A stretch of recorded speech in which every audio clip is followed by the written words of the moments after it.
This program features live coverage of an African safari and may include animal kills and carcasses. Viewer discretion is advised.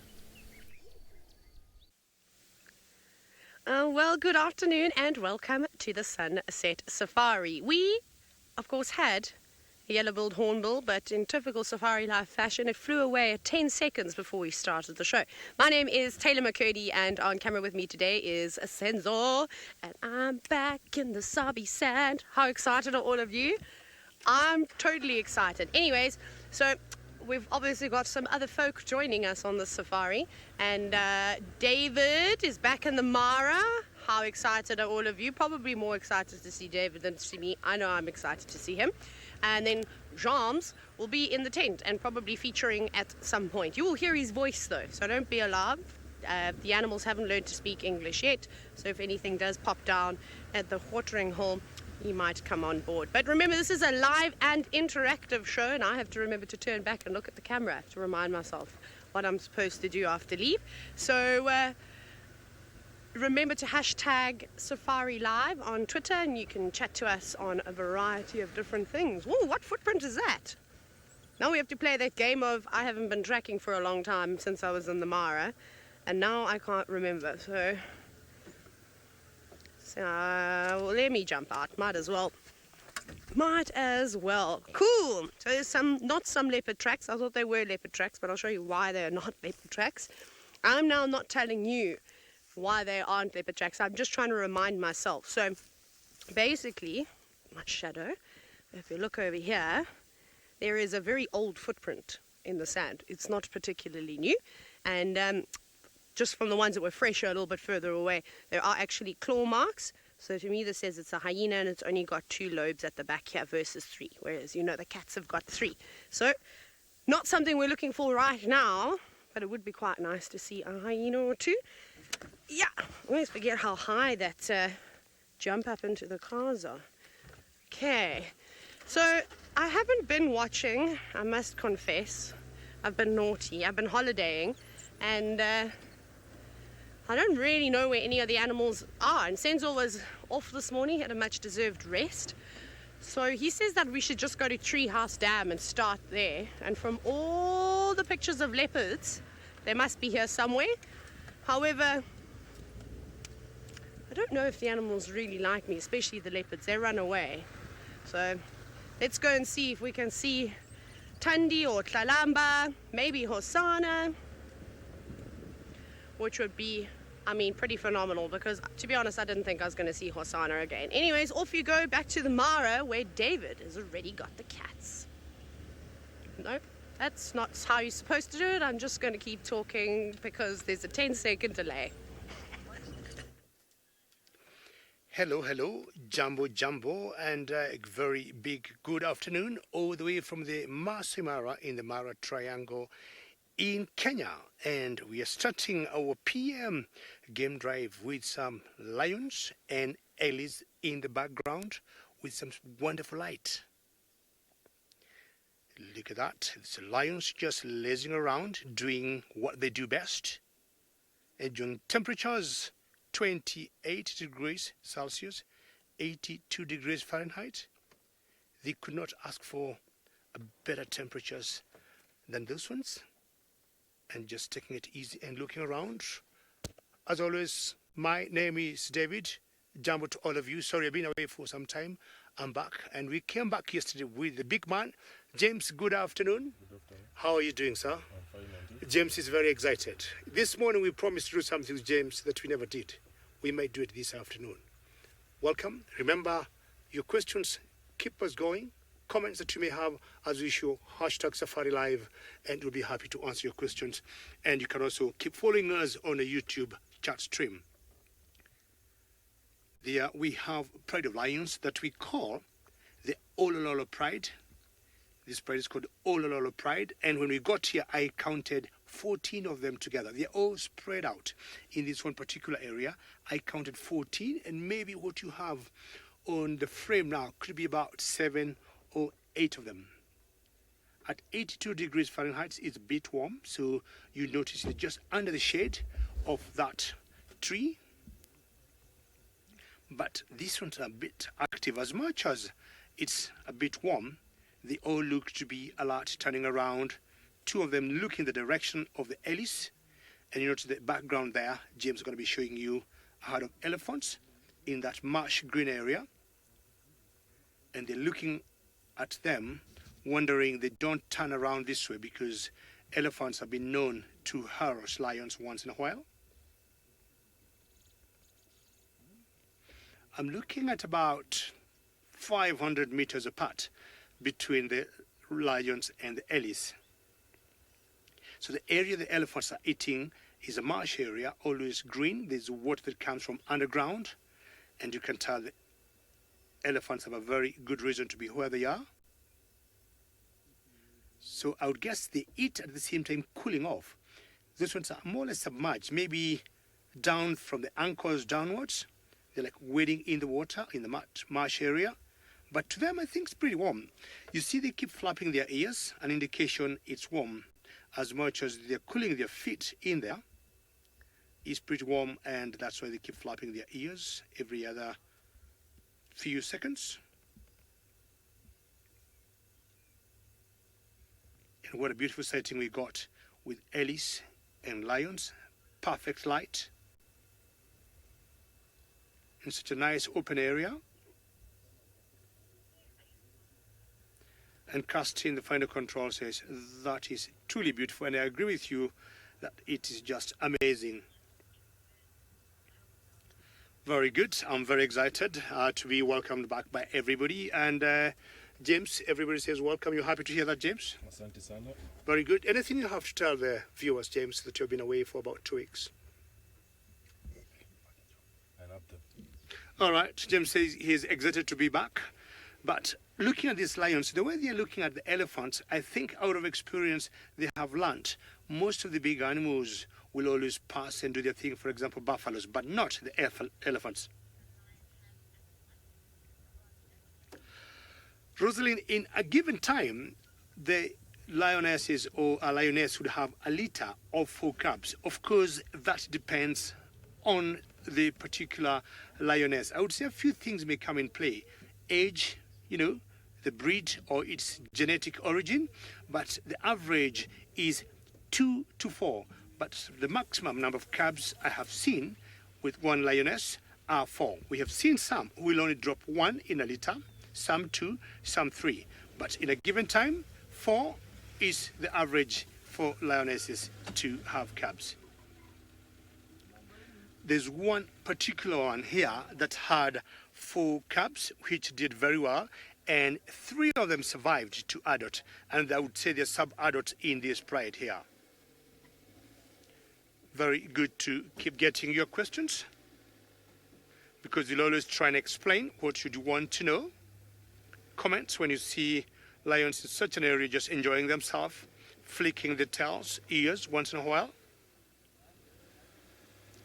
You might hear some cars around us, but they're also enjoying this beautiful sighting together with us. You're leaking there. Hello there.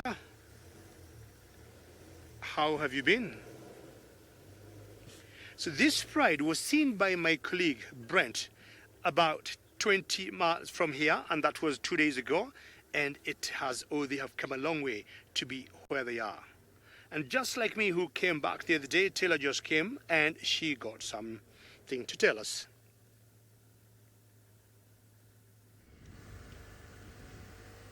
Do I? Well, I've got lots to say. You all know that. Okay, so we're about to arrive at Treehouse Dam. I've seen 2 impala so far. It's going well. And then we also had that yellow-billed hornbill earlier, which flew away. I'm sure we will see many, many, many more of those. What does everybody want to see today? Let us know. Hashtag Safari Live. And we'll just have a look here. Where did all the water go? The animals are thirsty. Raphael, so I think the things that I would like to see the most is birds. I like birds. And speaking of birds, in this tree here, this little shrubby thing, is it that one? Yeah, somewhere in there, there's little wax bills. We'll probably have to look in a bit closer. Is that one? No, if we go down a little bit to like the middle of the tree. So that's typically what waxbills, especially the blue waxbills, like to do, is for safety, and that tree's got spines on it, they'll fly into something like that. And then the predatory birds, so from kestrels and hawks and other little raptors, there we go, you can see, is that wind? Or is that a bird hopping around? They were in there, a whole lot of them flew, but they could have also just flown through and gone out the other side. But that is a good spot anyways. If you were looking for little birds on a very hot day, I would recommend staring into the trees. Raphael, I'm very, very excited, not just birds, but of course to see the elephants. I think the elephants are going to be my favorites. Senzo, can you see the little one just on the edge of this overhanging tree? Let me try to point it out. There. Hello.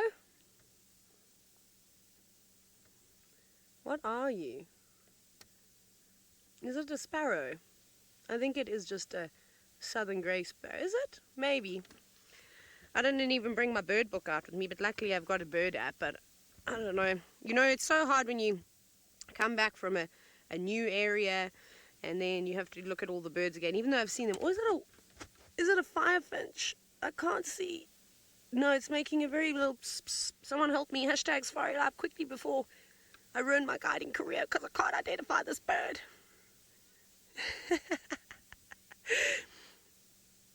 I'm totally going to try and figure out what this is, and I'll come back to all of you. But in the meantime, somebody has arrived at the pan. Yes, they have. Some impalas have arrived at the pan to have a drink. There's also an oxpecker there having a drink on the left-hand side. Good afternoon from the nest cam. I'm sitting here in the tent, not next to the nest cam. I am observing the nest cam much in the same way that you are. Something has startled those impalas on this very pleasant afternoon. I think it's probably round about 26 degrees Celsius or so, round about 78 Fahrenheit.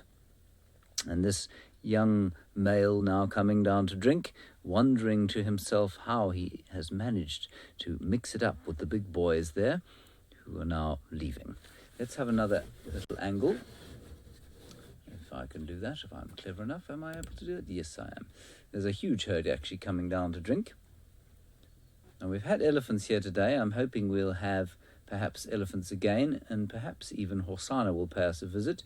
He has done many times, and he was around here this morning actually. There we are. Ram taking or pulling rank to get a drink. Red-billed oxpeckers having a drink. And remember, you can talk to us still on this using the hashtag Safari Live on Twitter. Ooh, I think we're not going to hang around here. Let's go across to Taylor.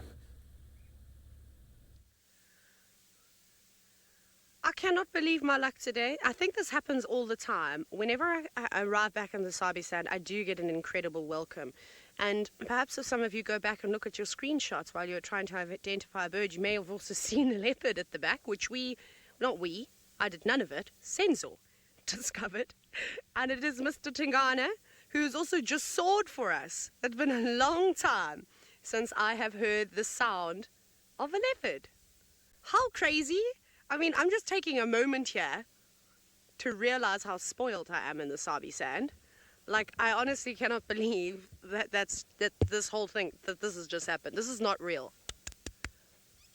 I can't believe it. Everybody, if you want to come on a safari holiday, come to the Sabi Sand. It's magnificent, and especially at this time of the year, because it's just wonderful. Hello, my old friend. Goodness, it's been a long time. I'm even going to look at him with my binoculars, just because he's so beautiful. And like we always say, it's always incredible to look at things through your binoculars. That's something you should always bring with you. That's so cool. Hello, beautiful boy. So unusual that he was soaring at this time of the day. I mean, typically you'll see leopards more active sort of at dusk and dawn, and they're quite vocal right through the evenings and into the early mornings. But maybe with all this unusual activity around, and when I say unusual activity, because it's not normal to have so many leopards together in such close proximity. Obviously, we always talk about the density of leopards in the Sabi Sand being, phenomenal and the best in the country, and they live, fairly close to one another. But to be just within a couple of meters, in the same sighting, essentially, on a regular basis, I mean, there's very few books that write about this. In fact, I've really yet to read about the situation that's been going on at the moment. So I think we're very, very lucky to be witnessing all of this, because I certainly haven't seen it, and I don't think many others have seen it too. But that's great news for us. So typical in, old man Tingana fashion, just resting up in the shade. He's going to have to move soon, because as the sun starts to set towards the west, you can see, look how much of his body is now coming into contact with the sun. And it's not a hot day, but it's definitely warm. And maybe with him soaring like that, maybe he's going to get up a little bit earlier. Perhaps it's going to get cooler. It'll probably be the coldest evening ever in the Sabi Sand, because I'm wearing shorts and I only bought a little jersey. So that's most likely what's going to happen. But that is awesome. I didn't even see him there. I was still busy trying to faff and look at that bird. I didn't even see what it was. Maybe it was a firefinch of sorts. Kill 6, yes, he does have quite a round belly, well spotted. I don't know when he last ate. Of course, it's going to take me some time to figure out everything. Senzo, do you remember when Tingana last ate? Ooh, haven't seen him with a kill. Senzo shakes his head, and Kirsty in FC has just said exactly the same thing. Okay, so perhaps he's just caught something small. Maybe he has been on a kill, he's just had it stashed away somewhere. Remember, leopards typically are secretive creatures, although I find it interesting because it's very difficult to hide anything away at the moment. I've forgotten how open the Sabi Sand can actually be in the winter months. What do you think? We'll have another look at him here, and then maybe we'll go around and we'll park on the other side of the dam wall in a little while. He looks like he's really unimpressed with what I've got to say about him. Well, you're looking good. You definitely... It was amazing to watch that comeback. It was something that I also still can't get over, and I'll remember forever. Watching the fear in his eyes as he used to hear Hukumuri soar. And for those of you who are uncertain as to who Hukumuri is, because I don't know when he was last sort of seen around, he was a new male that moved into the area, but it seems to have stuck to the west.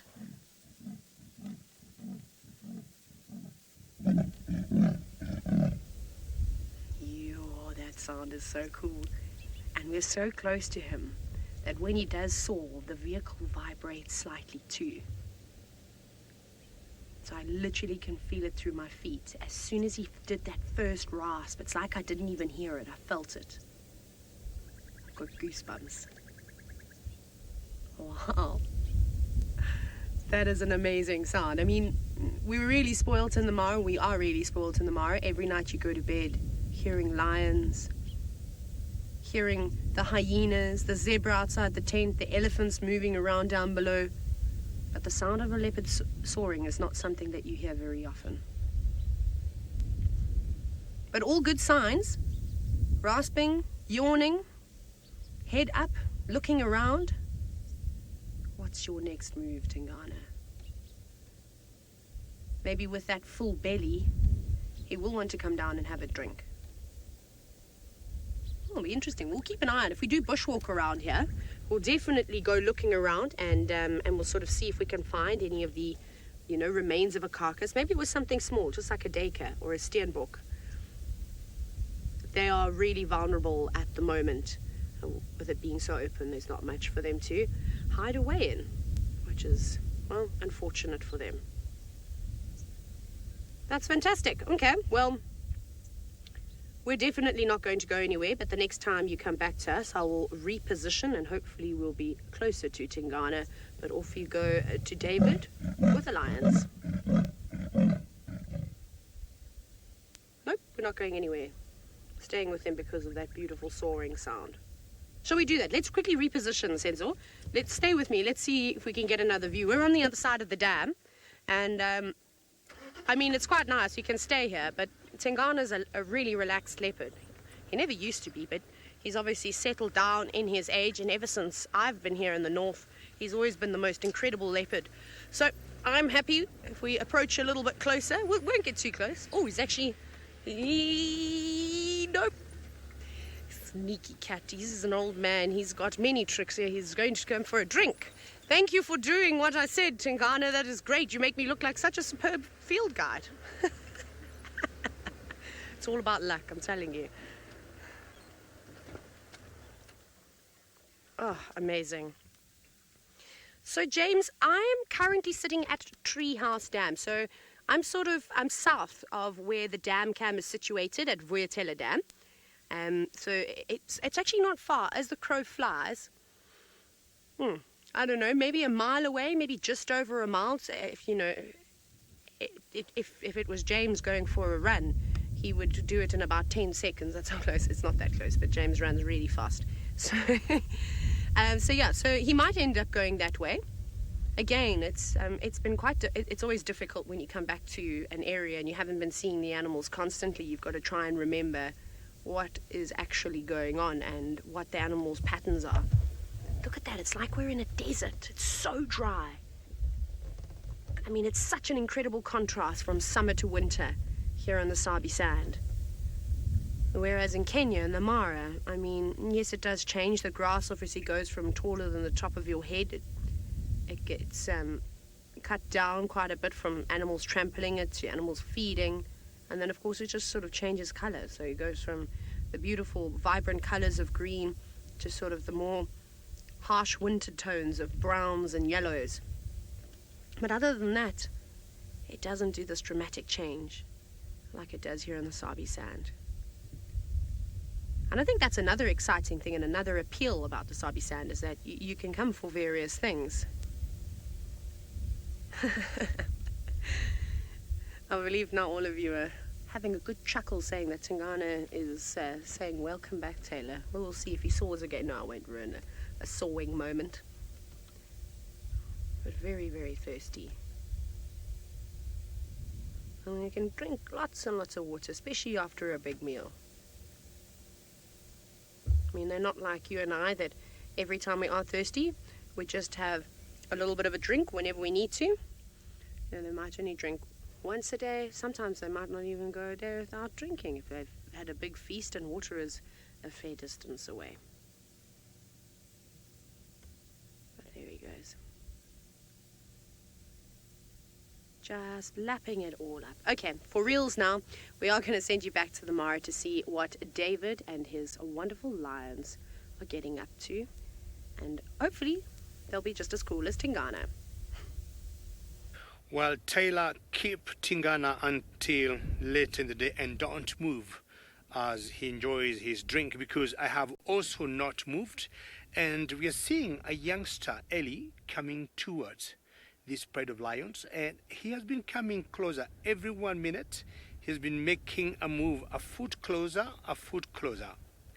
The wind has picked up considerably, and I do not know whether that could be some sign of some storm later in the day, but all the lions look very relaxed and the wind doesn't seem to be bothering them. What could be bothering them now is the approaching youngster over Nelly. He looks to me like a young boy, and sometimes, you know, boys are full of nonsense, and I want to see what might happen, because he keeps every 1 foot getting closer. At one point, all the lions stood up looking at him, and as we're talking, he's changing the course of direction now. But you can tell these lions don't look very worried by this Ellie here. It's like he's minding his own business. Or maybe he was tempting them, like, you try to make a move and I'll teach you a lesson.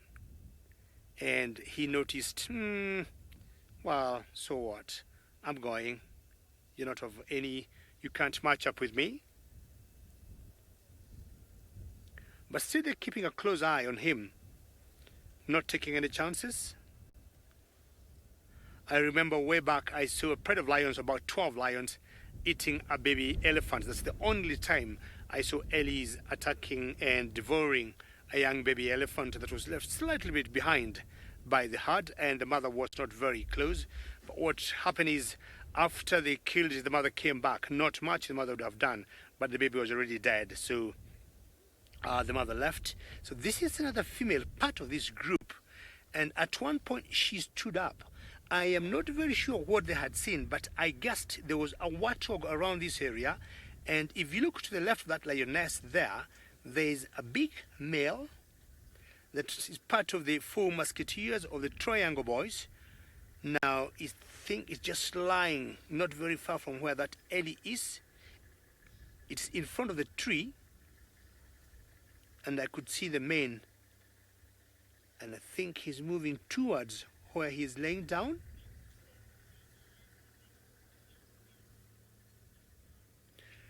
As well, you'll notice the elephant look young, but they know the consequences of trying to get an elephant down. The main herd is not very far from here. So what would happen is he is going to raise an alarm, and the rest of the elephants will come zooming and trumpeting. And what would happen? They will easily attack the lions. So the lions are pretty clever cats, and they don't want to take any chances going for that elephant. But if he was a little younger than he is, I can tell you they would have gone for it. But of course, the very young ones and this one, the mothers will not be very far from them. The other day we saw a pride of lions that we call the Owinos were trying to attack a baby rhino, and it was quite a standoff for about 45 minutes when the mother rhino came so close to like fighting 5 lions together. So this youngster now is between these 2 lionesses here and the main pride, or the bigger group on the right. And these 2 are just watching him, and the other group of about 12 have just laid down flat and not even bothered by his presence. James, can you see the male? Where did the male go? Is he lying down somewhere? The male could be somewhere behind those 2 females there. And you can tell the amount of wind. If this were herbivores, for example, antelope, say impalas, you could have noticed the scare or the worry in them. But lions here, with the wind picking up, they are like, life continues and all is good. Not sure what the spotted cat Tingana is doing at the moment.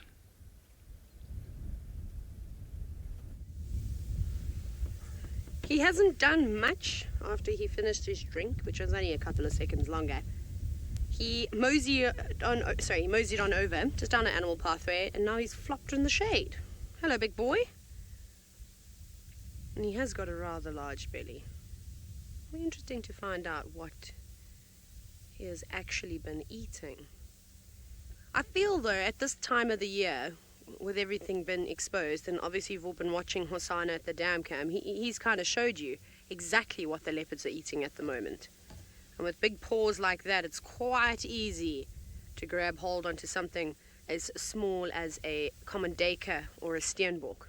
And like I was saying earlier, it's tough for some of these animals now that rely on hiding behind tall grass or under the leafy trees. And there's pretty much not many trees left other than the guarri trees, the odd wattle, and a few others that have still got leaves on them. But it won't be long before they get their leaves again after the first bit of rain, and it'll all be back to normal. And now he looks exhausted. He's done his bit. He's told the world that he's in this area, or anyone that's listening. Had a drink. And this is a much comfier, shady spot. But again, it won't be long. Maybe 20 or 30 minutes before the sun would have changed angles and will be beating down on him.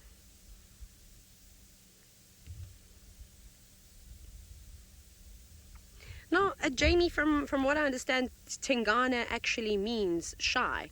And we were just talking about that a little bit earlier. Obviously, it doesn't really ring true now. But, Jamie, it was so interesting.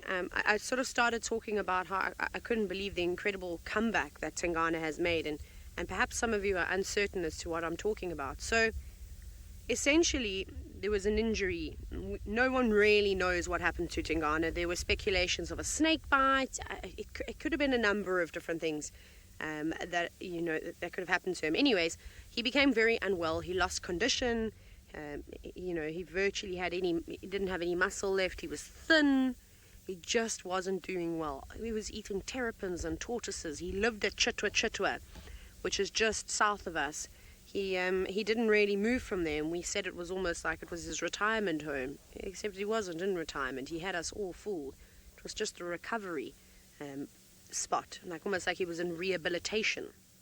So there he was for quite some time, and he would pop onto Djuma every now and then, and I'll never forget that day that I think it was Steve that had hukumuri, or Ralph, no, it may have been Ralph, and hukumuri soared. We couldn't hear it from where we were. I've never seen Tingana scared like that. His eyes were as wide as an owl's. It looked like he drank about 150 cups of coffee, but petrified. And as he heard that sound, he ran away from us. He ducked into the bush, and we couldn't find him again after that. So we obviously left him. Like I said, I'd never seen him so terrified. And that is the only time I've ever seen Tingana shy, other than when you're on foot. He's not a cat that enjoys people approaching him on foot, unlike Hosana and some other leopards, and Tandi as well. I mean, I don't think she loves it, but she tolerates us. So pretty spectacular to even just get a glimpse of him. I've been quite close to him on foot once. We were on bushwalk, and we were trying to track the male leopard. We didn't quite know if it was Tingana, if it wasn't Vula at the time. Anyways, we saw a flash of him. He was so close to us. He didn't growl, didn't anything. He just leaped over a log and then ran away. And then I think Tristan eventually got him much later in the afternoon. This was ages ago, though. So he's best viewed in a car. And for those of you who have been watching for some time, you often hear me say, if I know that it's Tingana, I'm not interested in tracking him on foot, because I know I'll just end up ruining the sighting for anybody later just because he doesn't enjoy it. And sometimes you're lucky. You can just drive to a dam and there's a leopard waiting for you, which is spectacular. So thank you very much for that, Tingana, and I hope that my voice does not disturb you while you sleep. Although I think he's quite used to hearing people talking nonsense all the time and loudly.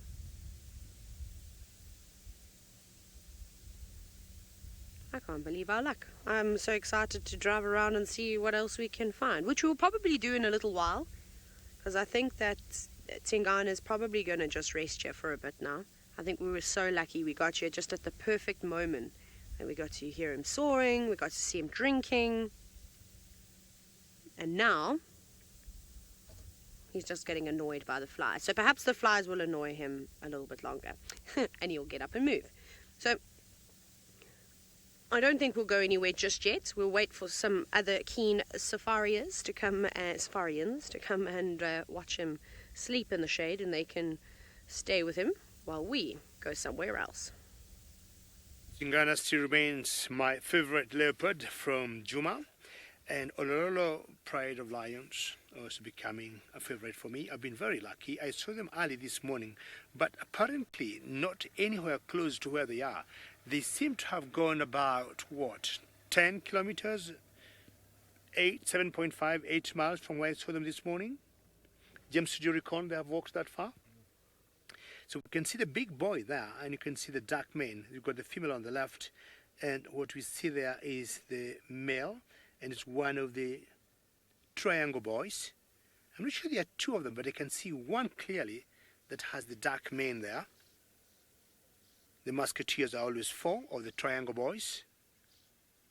So it could be one male there with female. I'm just going to double confirm that with my far lookers, but definitely that's one of the males there. So either, if that's the female he could be mating with that particular one. We've been here for some time. We haven't seen them rise up. Only when the elephant came so close, all the youngsters and the females rose up, but the male did not look bothered. He continued enjoying the nap. I still want to double confirm. Yeah, the two males there, that you can tell for a fact. So there are two of the triangle boys.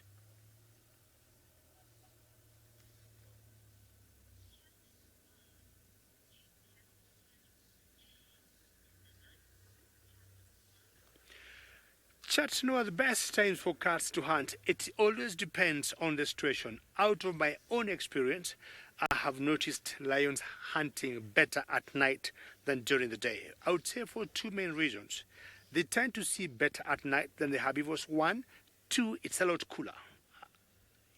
So I would say more hunts for lions. I have picked them up or seen them at night than during the day. But also, Chatnoa, don't be surprised. Even during the day, if an opportunity comes, we have seen lions going for zebras. We have seen them going for wildebeest, for warthogs. It could be any time. So for lions in general, I would say day or night. Leopards the same, but I'd say leopards are more successful at night than during the day. This particular pride of lions, the Olololo pride, has been known to be more successful at night. We'll watch them the whole day, the whole morning, the whole afternoon, and we leave them, we go back to the camp, come back the following day, we'll see them either with a buffalo or a giraffe or an eland. Because they also tend to move a lot at night. So when they're changing locations and they bump into something, chances are they'll always try and bring it down. And you notice the grass here on the edge, pretty close to where these lions are, it's very tall, very green, but of very poor nutrition value. It's like what you'd call sedge, and not even the elephants will bother feeding on it. They may once in a while, maybe to balance digestion, but it's always of very, very poor or low nutrition value. And the lions will take that to get the shade. Doing what they do best, especially the males, just lying flat pop.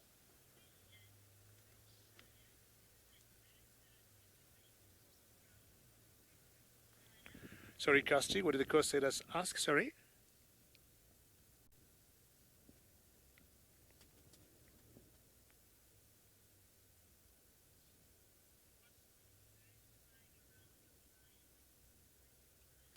Because we can see some birds flying over there, and my first guess, those could be, there's a lilac-breasted roller and there are a few swifts. Yeah, those are all types of swifts. We've got so many types of swifts. You're seeing them flying over the lions. I do not know whether they have anything to do with the lions, or they're seeing them, or they want to scare them or harass them. Maybe not, but possibly they can still see them. And all those are swift. I also saw a lilac-breasted roller fly over there. In grass like this, there's a possibility of seeing the yellow-throated longclaws, for example, lots of longclaws here. I've also seen some barn swallows also flying on top. So the swifts and swallows combined, just enjoying the flight, and that's very good at sporting.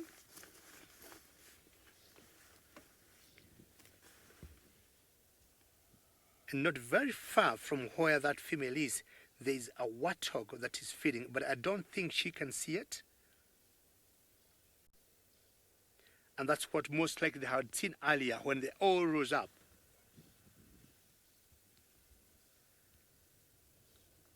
And the birds continue flying there. I'm not sure, maybe they're trying to intimidate those lions, but not really. We have seen lions eating some birds, for example, the guinea hens or francolins, some game birds, but this one should be too small for them, even to think of feeding on them. I do not know whether in the next life I would want to be a lion myself, just enjoying the snooze there.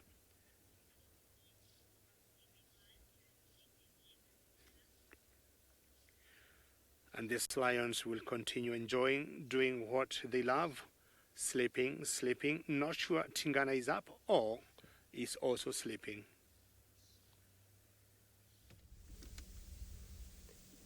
I feel like it's a theme now, David, of sleeping cats, but that's okay, because eventually they'll have to wake up. But like I said, luckily for us, we've already had a show from Tingana, which is unusual at this time of the day.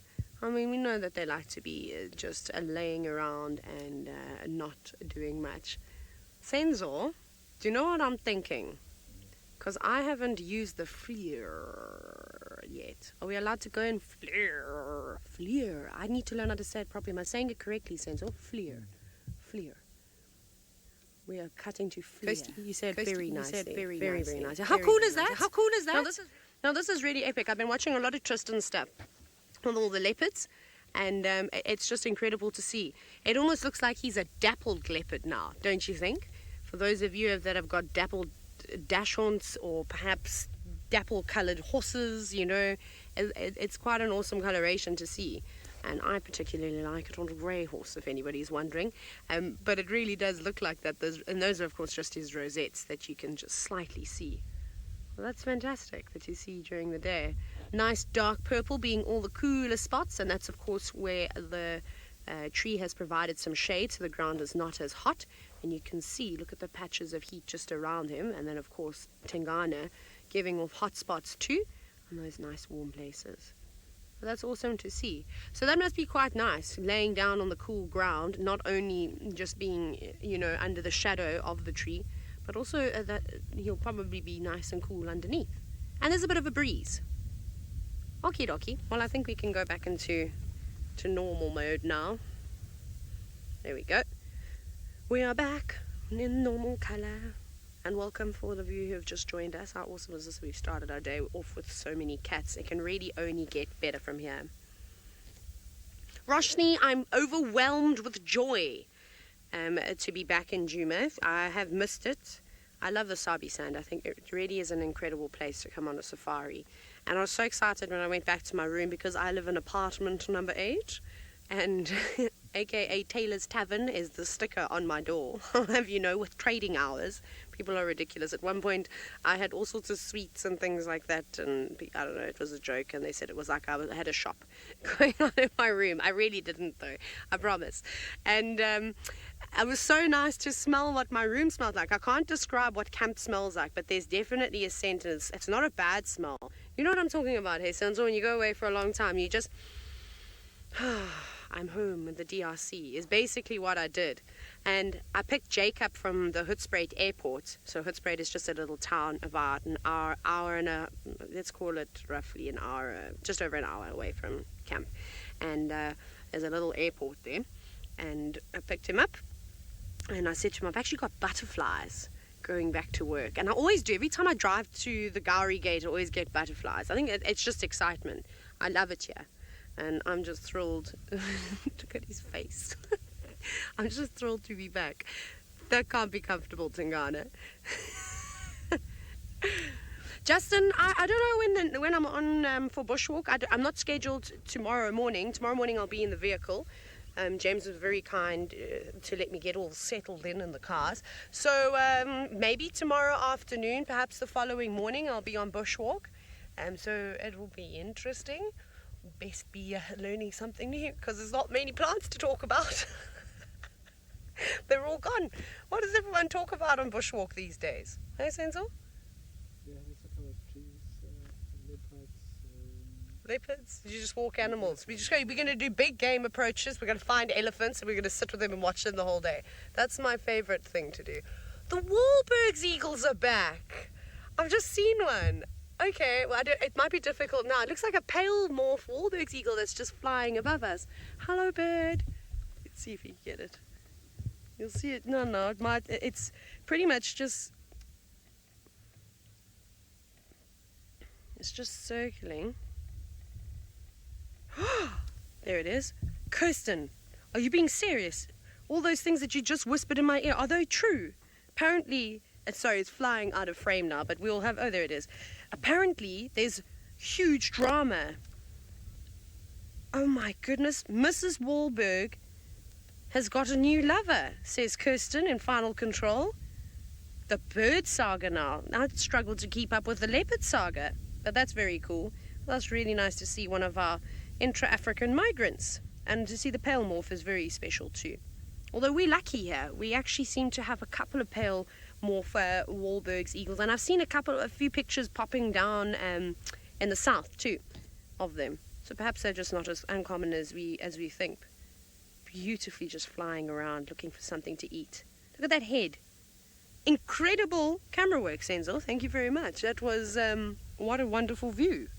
And it's always nice when you get an opportunity to watch those raptors as they're soaring around and kind of just doing this. It's amazing, kind of like how when we're looking for animals, but up here, and they're doing the same thing down on the ground. So that was very nice to see.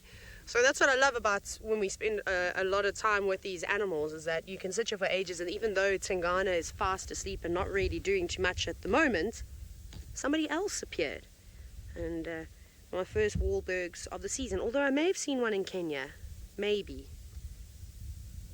At least I could identify that one.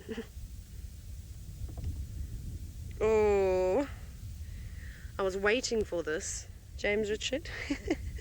Here comes the prediction of the woodland kingfisher. I'm not sure.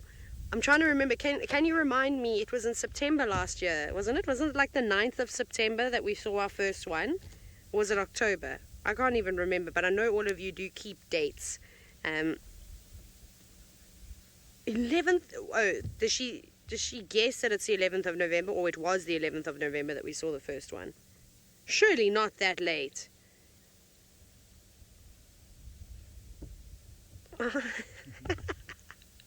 That makes me laugh. So let me just tell you, because you know, Kirsten and I always chat like, someone described it quite funny one day. What did they say? Kirsten and Taylor chat like they're having cocktails. We're obviously not.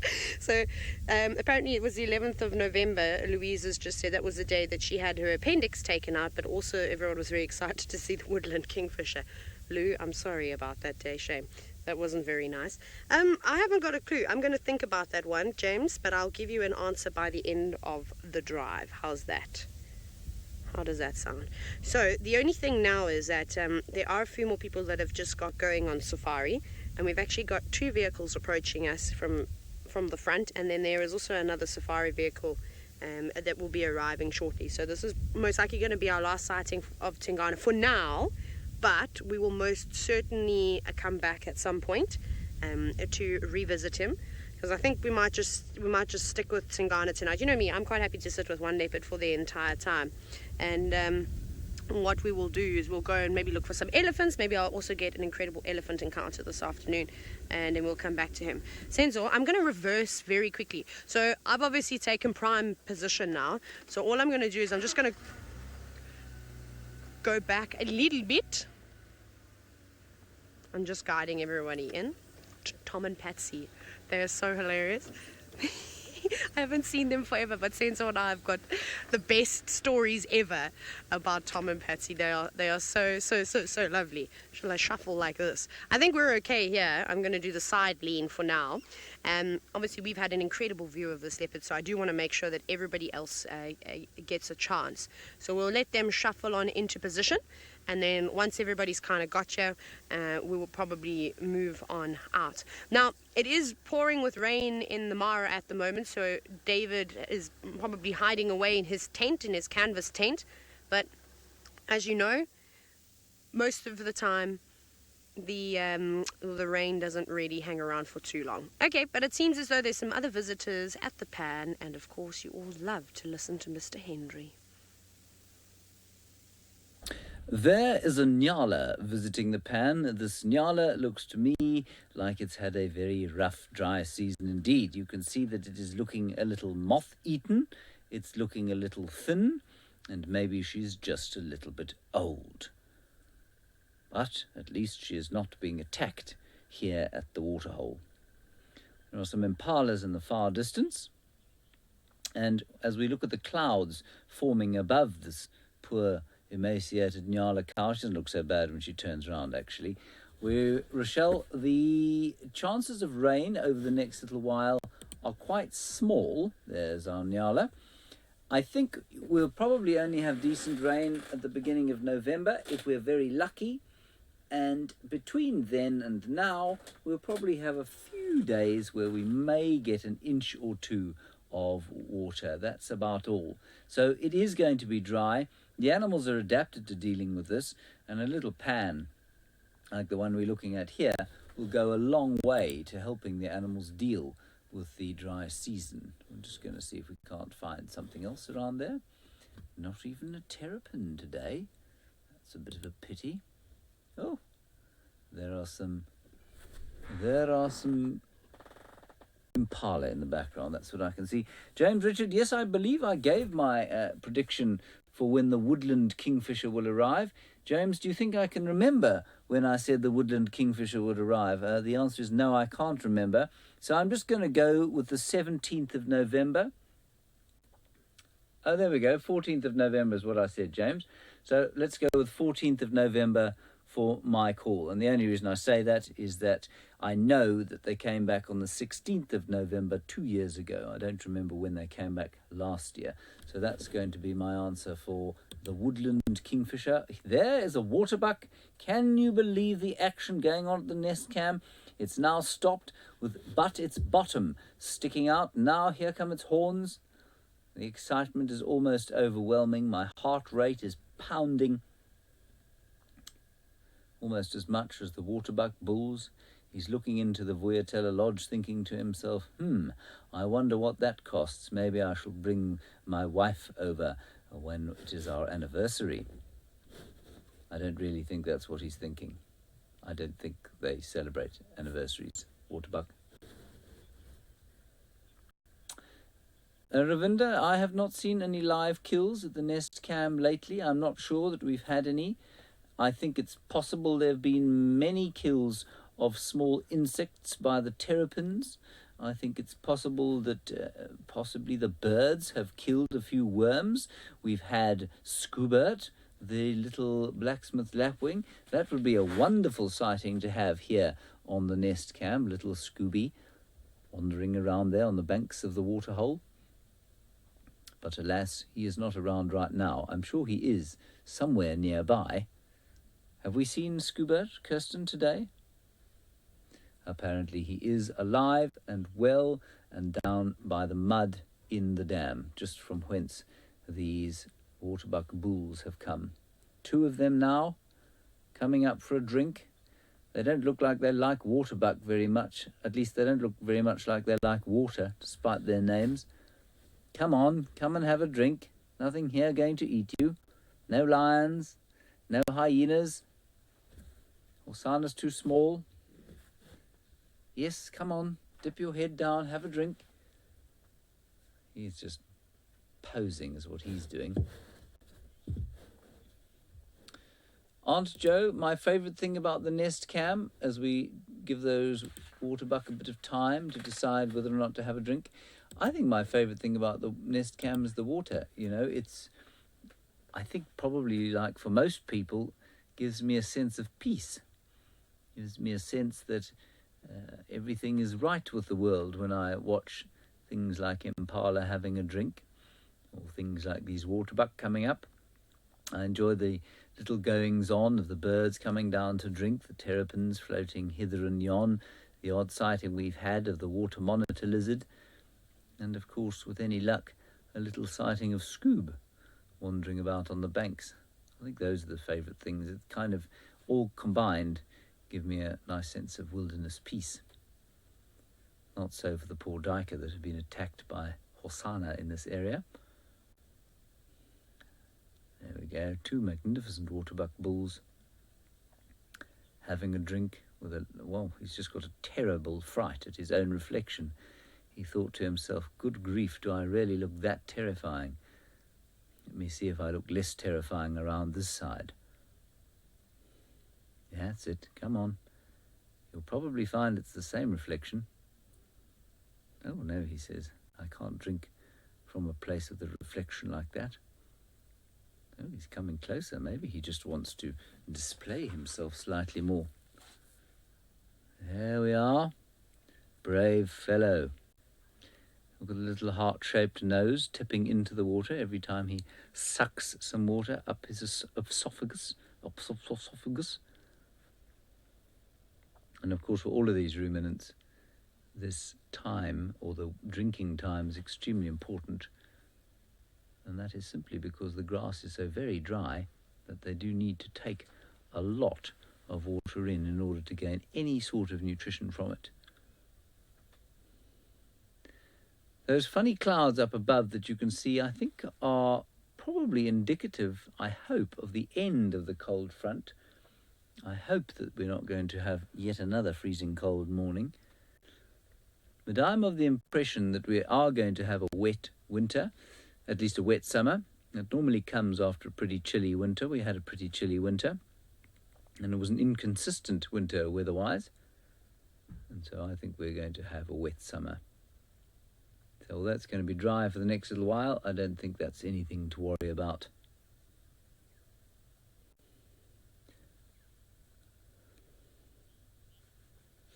All right, so it is raining in the Maasai Mara, and that is why you're stuck with me staring at these waterbucks. Not that that's a bad thing.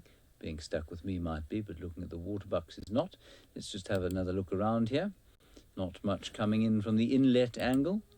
Nothing coming in here from the western angle, should we say. I can hear some elephants calling from where I'm sitting here in the tent. Unfortunately, there is no way for me to show them to you.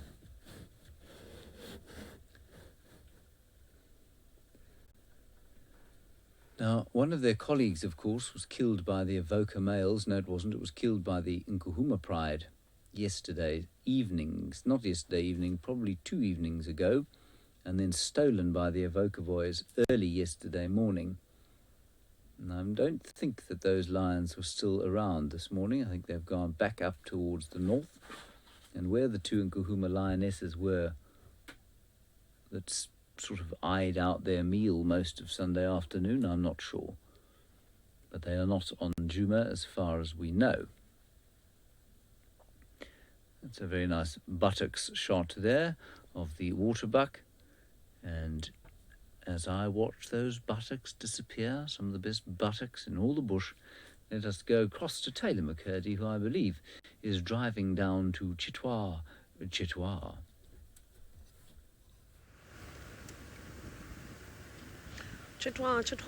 Yes, that's where we're going. I thought, well, I need to find elephants, and this is probably, well, Chitwa Dam's probably got the most water in it, so it's a good start.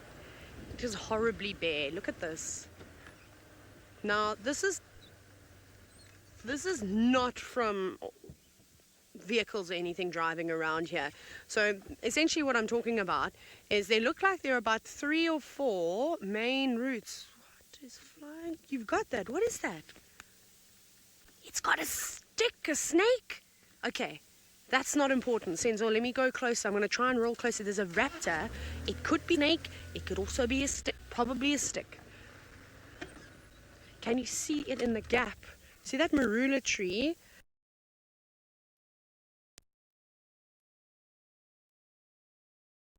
I just don't want to move too much. Let's get an ID on this bird. Is it too far there?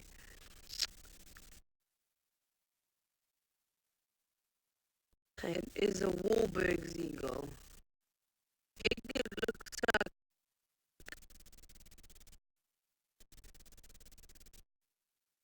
that's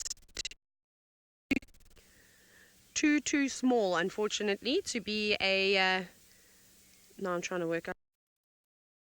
Loud noises for those of you that watch funny movies. So there we go. Beautiful Wahlberg's eagle, as well as the original dark chocolate morph. They're not called a dark chocolate morph, they're just brown. We got another one. Oh, fish eagle. Oh, fight. Oh my goodness, look at that. What's going on? The fish eagle flew in and got whatever bird that is. It must be another. No, that one looks bigger. Let's go a little bit closer. What do you think, Cinta? Because I can't see what's going on right now. We do have low signal, so we're going to try it out. I do apologize for any little gremlins that may occur. Okay, we all sorted. What was that all about? That was incredible. So there's 3 raptors, fish eagle. One was definitely a Wahlberg's eagle. Now, that looks bigger than what we've just seen, though. Is it going to get the... No? That looks like... I'm going to just stop here because it's going to fly around. That looks like a tawny eagle now that's flying off to the left. So, that looked much, much bigger and had a very, very sort of yellow cere. And I also saw a yellow eye very, very quickly. I whipped out my binoculars and had a quick look before it flew away. That was incredible to see all that happen. So 3 different bird species there. I mean, I stand in a correction if the first one we saw was actually another tawny eagle, but I don't think so. And there's, of course, our fish eagle. Wonderful. Okay, let's go around. We'll get another view of a fish eagle. All the action happening. Thank goodness, because if I'd had to speak about plants today, that would have been disastrous. I mean, I can't even remember what that tree is that the fish eagle's sitting in. Just jokes. You know, you forget some things, but can't be forgetting marula trees and knob thorns and things like that. It's turned into a birding safari now. Hello, fish eagly.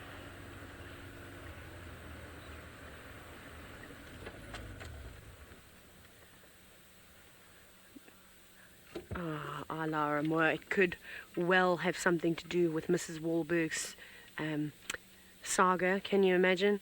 Is she having a fling with a tawny eagle? And has Mr. Fish Eagle had enough of the drama unfolding here at Chitwa Chitwa? Because this is, of course, where the fish eagles live. They are such incredible birds. And enormous. So you saw the first bird that flew away was dwarfed in size in comparison to this fish eagle. And once the next eagle sort of flew away, did that happen? Yes, yeah. The tawny eagle was much, much bigger. And there's not too much size difference between the two. A little bit. The fish eagle's got a much bigger wingspan, of course, but in terms of their height, I think it would only be a few centimeters. So also quite territorial birds, normally just amongst other fish eagles, but I suppose if there are quite a few raptors around, they need to beware. And a tawny eagle and a Wahlberg's eagle will also scavenge. Is that bird coming back for revenge? Did it not like what happened earlier? Is there going to be an aerial attack? Stay tuned for Safari Live. Just joking, I'm still doing the gauntlet. Which was ingrained in all of us, hey Senzo? Creating jeopardy. Leah, I should have thought of that one. You when you said these are the days of our birds. I like that. That's fantastic. I wish I'd thought of it though. I might just pretend that you never even said it. No, I'm joking. Of course, you get all the credit, Leah. Well done. That's fantastic. So, yeah, very interesting. I mean, I've seen tawny eagles eating all sorts of things, and it wouldn't surprise me if something like this fish eagle were to drag out a massive catfish, one of the many that live in Chitwa Chitwa Dam. And because I suppose food is few and far between, there don't seem to be too many rodents around at the moment. We typically see an abundance of them. It's going to fly, hopefully. It's going to take off. Typically we see, a boost in their populations over the rainy season. So when everything is nice and green, when there's lots of food around, at night you'll see the odd rodent scurrying about. But again, they've got to be careful now, just like the Daker and Steenbok. There's not much cover for them. So they're going to have to start feeding on other things, and I wouldn't be surprised to witness a tawny eagle or a Wahlberg's eagle eating a fish. Not that they'd necessarily catch it themselves, but if there was one dead on the side of a river or next to a dam, birds are not going to say no. Just like most of the predators out here, they're opportunistic feeders, and they will take whatever they can get. That's great, though. Shall we venture on down to the dam? Hey, Senzo? I think so. I was applying lip lubricant because you won't believe it. Johannesburg is a wonderful place. Can you say that? However, the climate is so different. It is so dry, shriveled up like a prune after the beautiful, warm weather we're experiencing in Kenya. Now I've got to start all over again. So I'll be applying much chapstick all day long. Okay, what's happening? I wonder how big the little hippos have got now. Have they grown from a potamus to a hippopotamus? We'll find out. Are they still sitting out on the banks? Hey, Senzo, or not? Oh, I suppose you guys haven't been here for some time. It's fine, I'm back. Don't worry, I'm back. You know me, I'll live at this dam. This is my one of my favorite places. No, it looks like all the hippos might be in the water, but we'll sneak onto the dam wall first. Unless we get a little view, then, we'll see how it goes. We shall see. Virtual starlings. Hello, birdies. So good to see all the animals again. Okay. Yeah, down we go. Oh, angry lapwings, my favorite. I'll show you all these things that I'm sort of just shouting out as I go along the dam wall. Okay, are you ready? Dun, dun, dun, dun, dun, dun, dun, dun, dun, dun. And then we've also got perfect view for the not the honey badgers, for the wild dogs to come running on down, and then we can watch them. Well, there they are.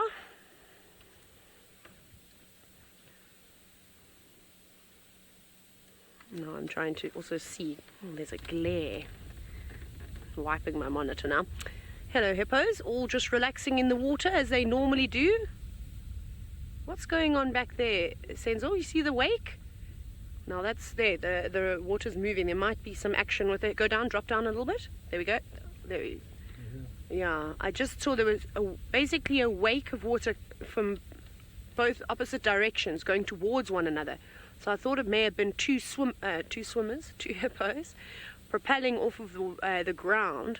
And I thought maybe we were going to get some action in the form of fighting hippos, but that's not the case. It was just one moving around. And that's a little wake. You must see them when they charge. It's pretty spectacular.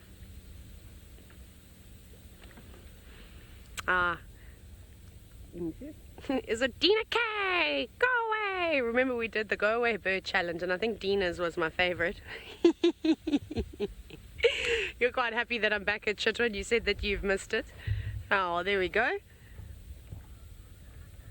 Oh, I got excited there. I heard a sound and I thought it's a woodpecker, but it's not. It's just somebody hammering in some nails. So hippos are just, I suppose, up to what they normally do, just relaxing, enjoying themselves. The dam has dried out a lot. The last time I was here, the water was all the way to the edge of the bank that we're sitting on at the moment. So you can sort of see how it's dropped. And that island, all of these things were underwater. The tree was underwater, completely underwater. The hippos were using it as a scratching post, and there was a small section of it that they could climb out and it was a slither of the bank, if you will, that they could walk around on. But a majority of it was all hidden away under the water. Crazy, hey? How much water is lost, and that's not, of course, just because of evaporation, but all the animals are drinking the water too. And when big herds of buffalo and elephants come on down, they can really do some damage. But it seems as though the grey skies in the Mara have finally started to disappear now, and there is a gap in the rain, and David is sitting with the elephants. Well, the elephants we see there in that herd, right in the middle, there's something going on that I cannot understand. There's a lot of trumpeting that I hear from where we are, a lot of rumbling going on, but I do not know exactly what could be happening there.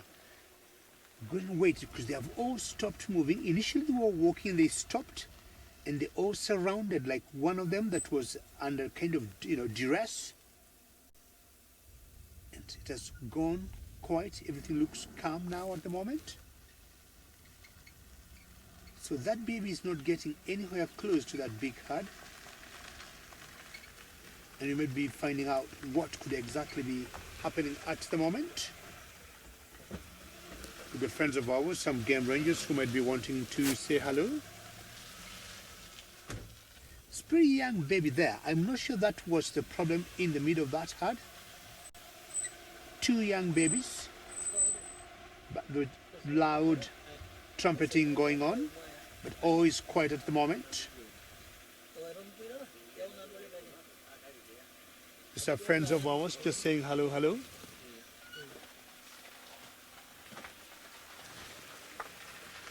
Some game rangers. Now all seems to be quiet one more time. I would really want to know what was going on, and maybe that particular elephant that has a torn ear on the left, I'm trying to wonder or imagine if this could be the matriarch, because she seemed to be in the center of everything that was happening there for like a whole 3.5 minutes.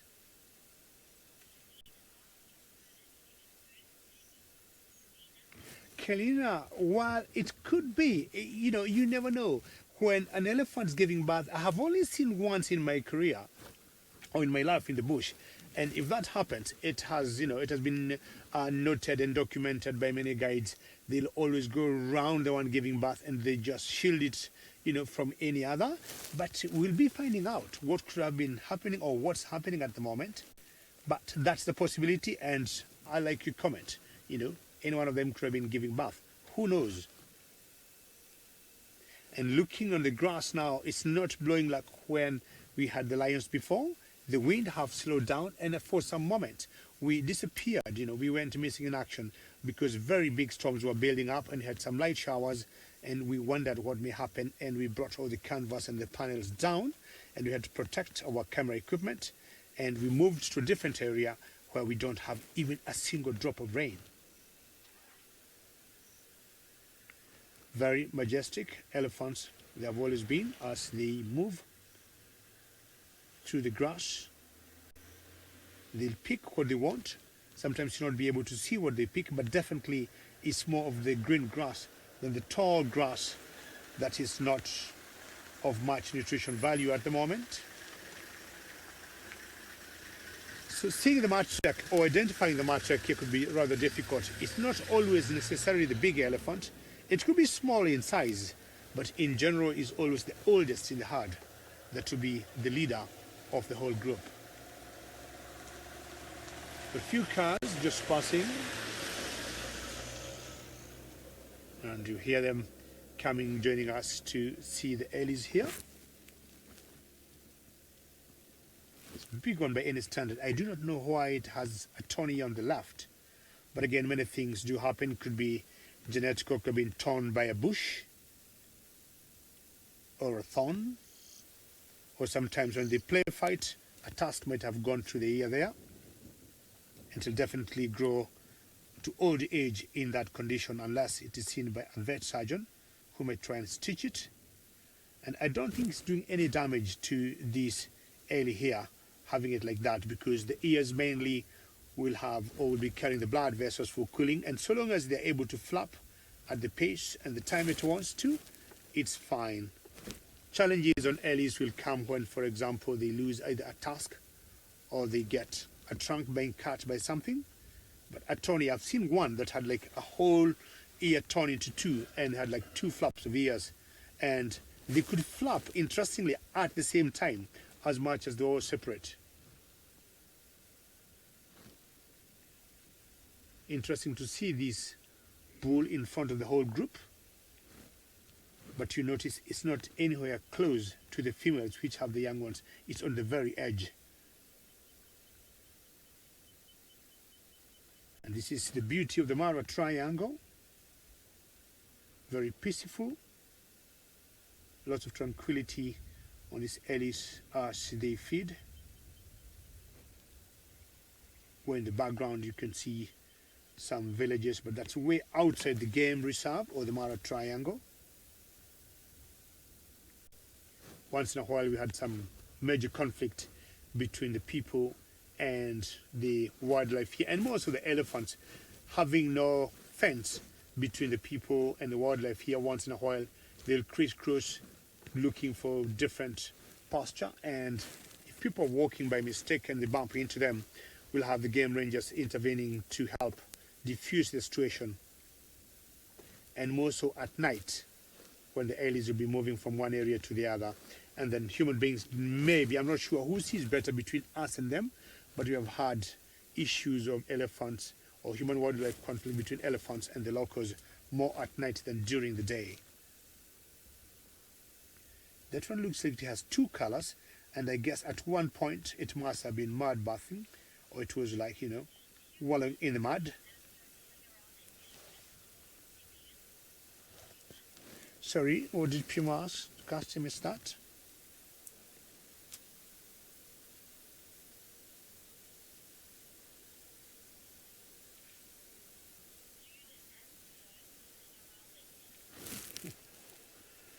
Well, antelopes may or may not hang around the elephants for protection, but they have hung around the elephant. The times we have very huge drought in the country, in the whole of East Africa, and we have seen the antelopes hanging around with the elephants, not for protection, but they have known with time that elephants are very intelligent animals, and when it's so dry and the rivers have dried up, the elephants have been known to go to riverbeds, and they have been known to dig for water So you'll see, antelopes getting so close to elephants, just waiting for them to dig water, or elephants leading them to places they could get water.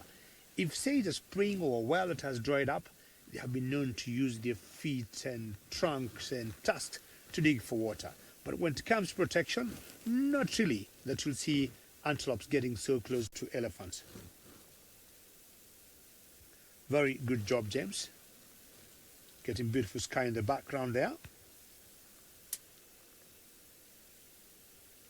It's so quiet. The only thing you hear is these ellies pulling the grass and the plants from the ground to their mouth.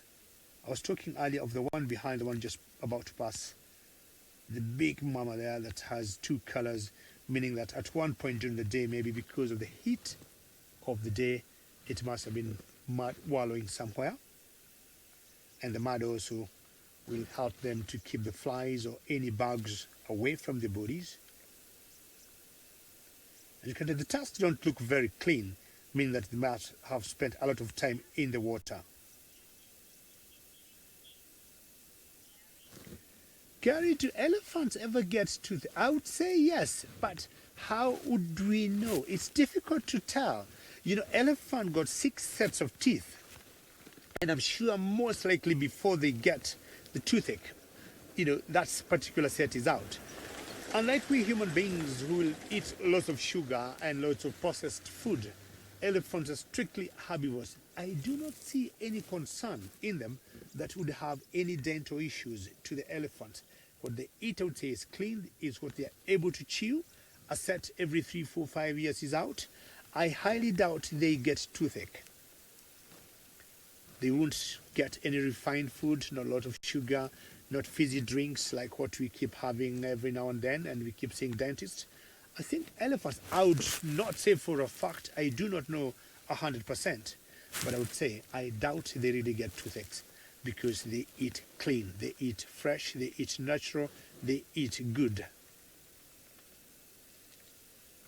I would try to imagine seeing an elephant with a toothache, how it would be behaving, maybe trying to scratch its jaw against a tree, indicating a lot of pain, on the jaw or on the tooth. I wouldn't know how they would behave, but I would not know for a fact whether they get toothaches or not. But if I do a wild guess, I would say no. All right, Alice, we'll leave you. Keep enjoying the food around this area, and hopefully you'll be going to a stream that's not very far from here for a drink. Time to have a poo break. They eat so much and they also drop so much. Boom, one more. That's it. Well, you need to keep eating to drop more. See some youngsters, and always they'll try and keep the youngsters right in the middle and not outside the herd to make sure they're quite safe.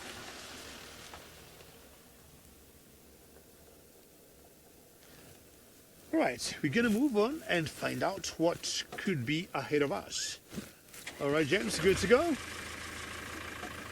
hopefully we don't get more storm, but we are all prepared if it's going to rain. We're going to put the flaps down again. Wonderful. The Mara is always very good with the ellies. And one advantage here that we got is the openness. You can spot ellies, say, sometimes even from 2 or 3 kilometers away.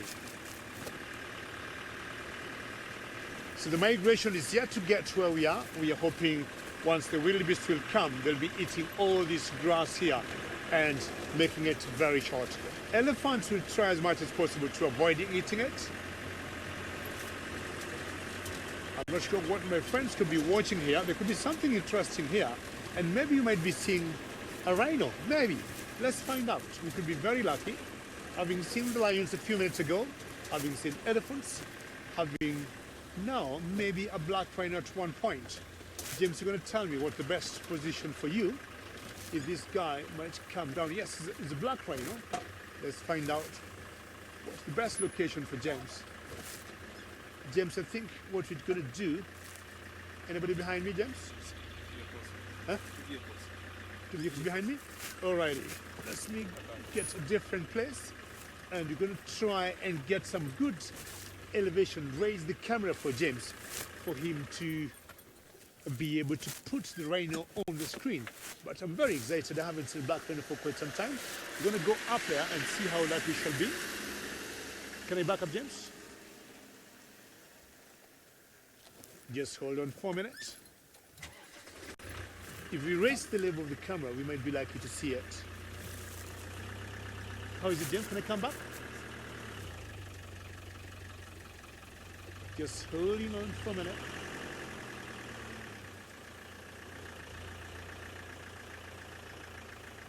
Keep holding on. Okay, let me see if I get some elevation here for James. It might help. Maybe yes, maybe not. Let's see how things will be. James, let me know. Okay. It's a black rhino for a fact. The only challenge is I'm not sure how many vehicles will be passing on. All right. How is that, James? Anything? All right. Let's see what we can get from here. We might have a few vehicles passing every now and then, but maybe just 2 vehicles for now. All right. Let's first get to Taylor as we find out what will be happening with the audio, and we'll be able to see the rhino much later. Well, welcome back. Okay, please don't all attack me now because I've left Chitwa Dam. I'm going back, I promise. But I just wanted to have a little scratch around to see if we could find any elephants. We haven't. We've seen 2 scrub hares run out on the road and then run back and disappear into what's left of the grass. Unusual. Also, I suppose it's a little bit cooler, so maybe some of these animals become a bit more active. So we're going to just venture on round. We're going to go back towards the dam, but we're going to go on the other side, because while we were sitting up on the dam wall, I did see the pod of hippos. So the groups look like they split into about 3 different groups today, and the group that was all the way down on the far sort of eastern end looked to be a little bit more active. So maybe we'll go sit that side and we'll get them splashing around a nice beautiful golden light. Well, that's the idea anyways. And then we also need to do some things. I brought a present back from holiday. Who's excited? Maurice has a friend. Maurice the elephant, in case you don't know who I'm talking about, is my safari companion. Now Maurice the elephant has now got a friend, and I need help in naming him. So I'm going to pitch this to all of you now. Who of all my young friends, so 12 and under, who's watching? Because I need your help today. I need your help in naming the animals. So anybody that does have any of their kids that are or have joined them on the safari, please let me know so that we can have a chat to them and we can get them involved in naming Maurice's friend. And I'll show you just now. I have to stop though. It's I don't know how to say this. Maurice is dwarfed next to his new friend. I'm so excited. He's so cool. Like, okay, yeah, I'll show you just now though. Oh, I can hear mongoose. Hello. There they are. And they look like young ones. There's some dwarf mongoose. I can hear them. No, come back. They're all running away now. Pesky mongoose. There's one. Okay, who's ready for that annoying squeaking noise? Come back. Come back, mongoose. You're not supposed to call the animals, but I feel like for mongoose, we can make an exception. All just playing around, but not really wanting to play with us. That's fine. Okay, I'm going to roll on down now because I can see some inyala. Will we make it in the sand? Woo! No, sand is really thick and now we are hopefully not stuck. Yeah. Oh goodness, it's really thick. Okay, now I can roll and go silently.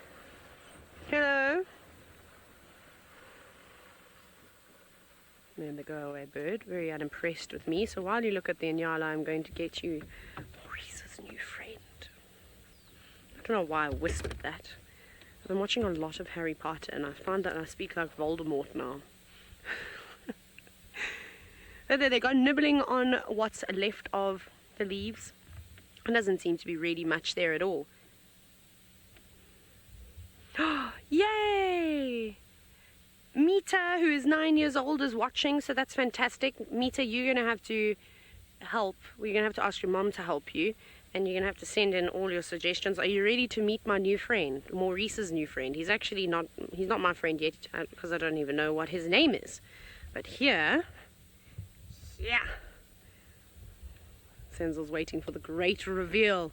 Are you ready, ladies and gentlemen, and meet her for the naming of Maurice's new companion?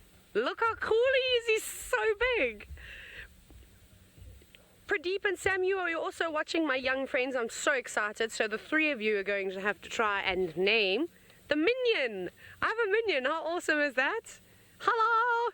He's very shy and very shocked, as you can see me on the show.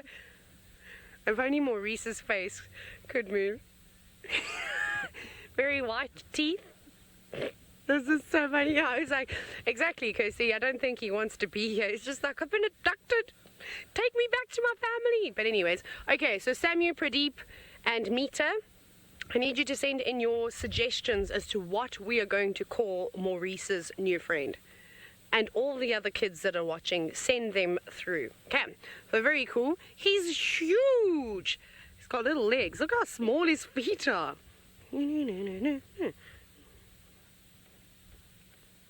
I need James's music now. Likes to dance. He's a dancing. Jesse said, Jesse, you said you were not expecting that. No, I know no one was expecting that. Okay, I'm going to put Minion, Maurice.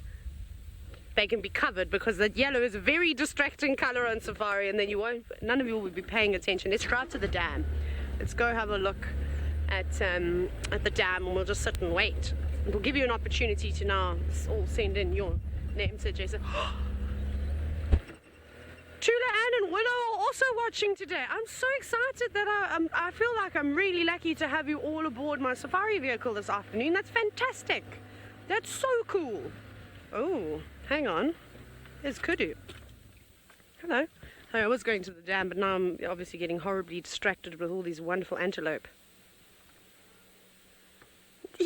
Meeta, you've suggested banana as a name. We shall put that onto the list. You know what I'm going to have to do? I'm going to have to write them down. So while you look at that beautiful kudu, it's actually very nice, with the golden lights coming through. There's a whole family of them, and then of course some impala as well. I'm going to find a page in my book that I have not used. You can hear me. And we'll have Tina.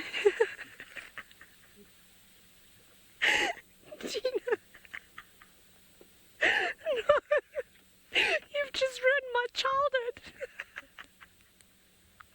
Tina's just informed me that minions are maggots. I'm so sad. I did not realize that minions were maggots. Now I can't breathe. No, you've literally just, not my childhood, my teenage years, because I was a little bit older than when Despicable Me came out. That is devastating. Are they really maggots? How did I not know this? What was Gru housing inside his laboratory that he had so many maggots? Had an animal died in there? Like, I'm really confused now. Okay, well, we've got one name suggestion. And also, I'm now horrified that I have a maggot in the car with me. Should it be Maggie the Minion? Also, I don't know if it's a boy or a girl. So, it can be either name. I don't mind. But I do like Banana, and Maurice. Very nice. Okay, so since all of our animals disappeared from us, we shall drive. The maggot's legs are sticking out. I can't believe that. No, surely not. Kirsty, did you know that? Did anyone in Final Control know this? I don't know. I think we need to do some Googling and we need to find out. But Tina, also, if you're right, I'm shocked. Pradeep, great suggestion for you, which I shall write down in a heartbeat. You've said Mr. Yellow the Minion. Fantastic. So, banana from Meeta, Mr. Yellow from Pradeep. Pradeep, we must find you a squirrel, because I feel like that's just our thing. Oh, Senzel well spotted. Senzel saw one. There it is. It's still there. It's running. There's two. Is it? No, the other one could just be a stick. I don't know now. No. Where's it gone? Maybe it will pop up again, Pradeep. This squirrel's just for you, by the way. Where is it? And unfortunately, there's no sounds that coax a squirrel out.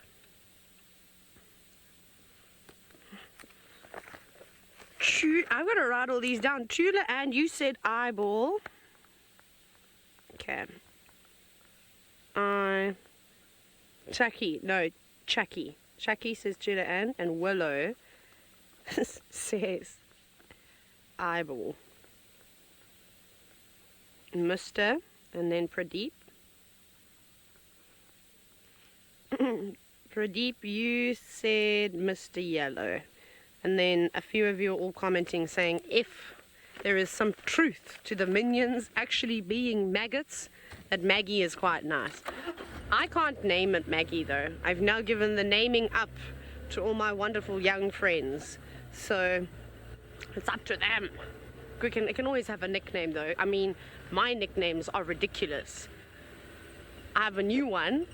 Are you ready for it? Sarki. So a group of my friends call me Sarki now as well, which is hysterical. Also, oh, Senzo, squirrel, 12 o'clock. Pradeep, you watching? Ah, there it goes. There it is. Hello, squirrel. For those of you that don't understand what's going on right now, Pradeep loves squirrels so much. He always asks for squirrels. So there's a squirrel, just a slither of it. What are you doing? Scent marking. Something is intriguing it. His nose is working overtime. Oh, that's very interesting. Not licking it or anything, really just smelling. Maybe there was another squirrel that was there. Lots of drama that could potentially be going on between all these animals that we have absolutely no idea about. Well, I suppose a squirrel does have a keen sense of smell.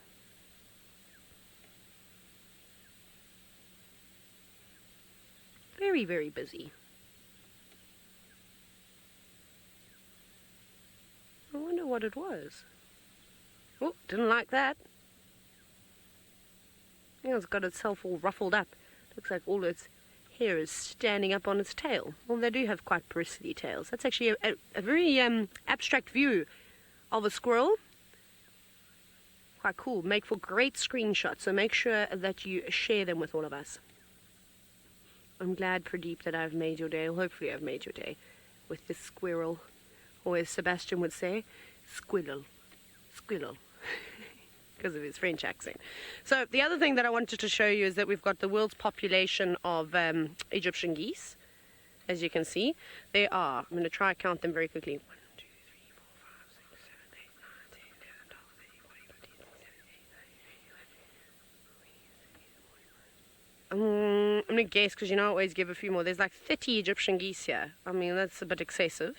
But anyways, they are a nuisance species of bird in South Africa. We often talk about them. And I bet that there are some of the reasons to why there's no grass around the water's edge anymore. And imagine these birds need to escape. They can fly. They're lucky enough that they can fly. But they can also dash onto the water and try and evade any predators. So naturally they don't want to move too far away from water. So they'll, and just like all the other animals, so they'll graze the grass right at the water's edge first. But they'll just decimate grasslands. Crazy stuff. Now I heard rumblings of David mentioning something along the lines of a rhino. I wonder if he's managed to find that big old grey creature.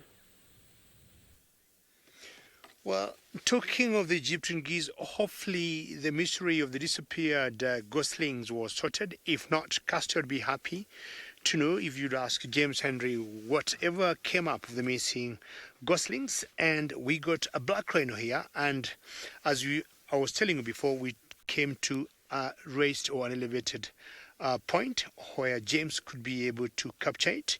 It's facing the other way, and we're just hoping it's going to turn and we can see the face, or at least the two horns.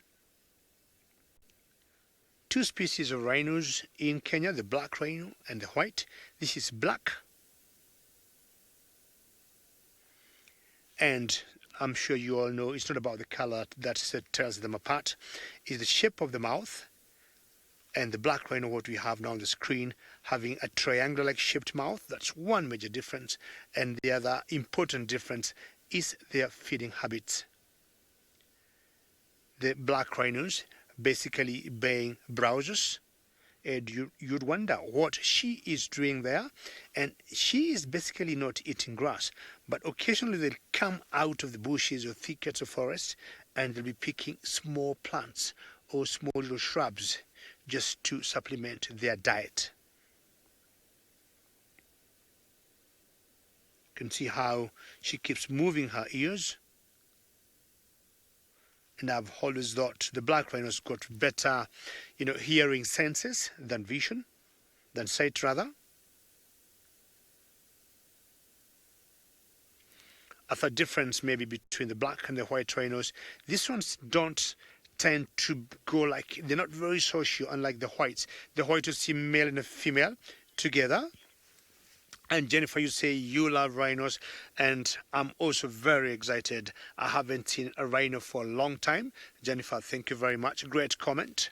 And again, to all of you, keep sending your comments, any questions, hashtag Safari Live, and we'll be enjoying the beauty of the wilderness together. There had been issues of poaching way back, maybe I would say not anymore.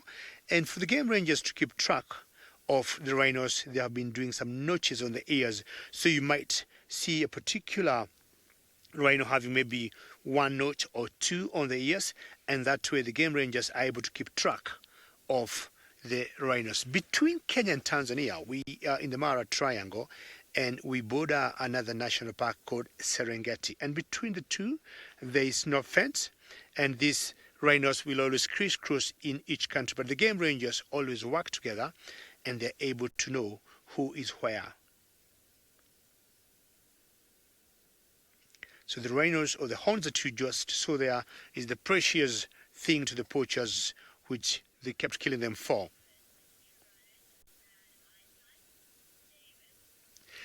David, I would say the sight of rhinos is not as good as their hearing. So if I'm given on a scale of 0 to 10, I would say their hearing, especially the black rhinos, I would give them 9 out of 10.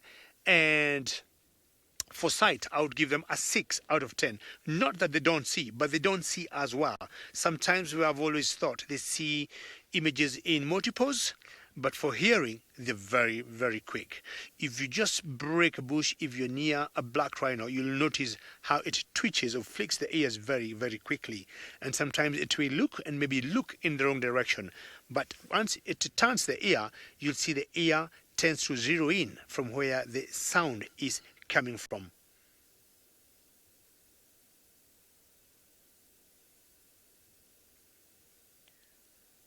Interesting how poaching has been contained by the game rangers. Otherwise, the last I heard, the rhino hound was very expensive.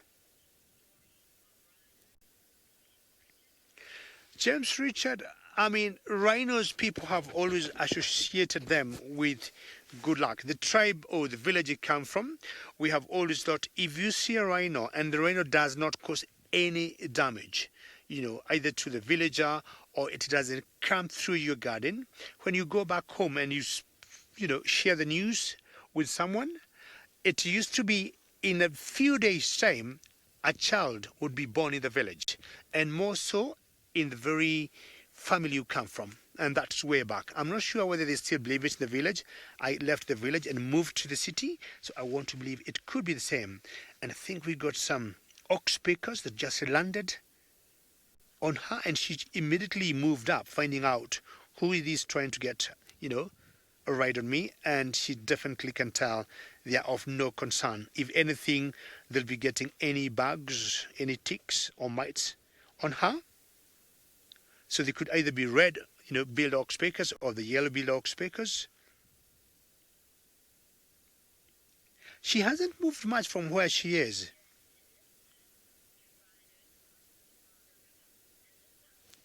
Sorry, Arisa, do rhinos do what, Casti?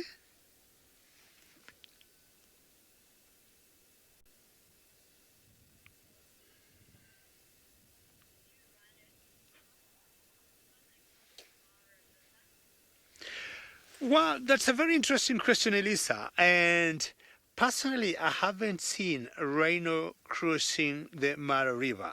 Buffaloes, elephants, and I'm sure, Elisa, you know, the wildebeest during the migration is always such a spectacle to see them crossing the Mara River. But I would imagine they do, and they will do that looking for food from one side of the river to the other. But personally, I haven't seen rhinos once crossing the Mara River. But elephants, every other day, they'll be crossing the river. Buffaloes, not as much, but I would say I haven't seen any one rhino crossing the Mara River. Maybe they're not as high as you can see the elephants or the buffaloes. Most of the elephants are tall animals. It's very easy for them just to go through the river. When they have their babies, they'll give them small little pushes. But I would say rhinos don't want to take any chances. And as I said earlier, maybe not having very, very good sight, they wouldn't want maybe to risk crocodiles in the water. Elephants will not be bothered, you know, with crocodiles in the water. And just going back to our rhino there, I do not know where she could be heading into now. And being browsers, as I said earlier, she might end up going to the thicket for the night as it's getting a little dark. But she has stayed in the same place for a long time. We might have a car pass on our right. Hopefully, we're going to miss it. Sorry about that. We have all the places to be where we are. The only downside is we're on the other side of the road. Once in a while, if a car passes, it will appear on the screen. So she must be feeding on small little green plants in that area she is. And being a browser, definitely she will not be eating any grass. If you look carefully, she is not touching the tall grass there. So she'll uproot small plants. I can't see very well from here. The oxpeckers still looking for something to peck on the back of the rhino. Any mites, any ticks on it. That's what they'll be feeding on. Not sure whether to call that a symbiotic relationship or an interest-specific relationship between the two. But I would say both of them benefit. I don't know how much damage the ticks or the mites will be doing to the rhino, but definitely the oxpeckers are being very well fed. So she'll always eat, stop, and maybe listen, because the oxpeckers keep changing their positions on her back. I'm trying to imagine, because of her thick skin, does she feel them, you know, when they walk on her back? I don't know how thick, you know, a rhino skin is, but the question would be, would she be able to feel them as they're lightweight, the birds, the oxpeckers, and would she be feeling their weight as they just, you know, maybe when they try and pluck the ticks out, there could be a little feeling there, but as they walk,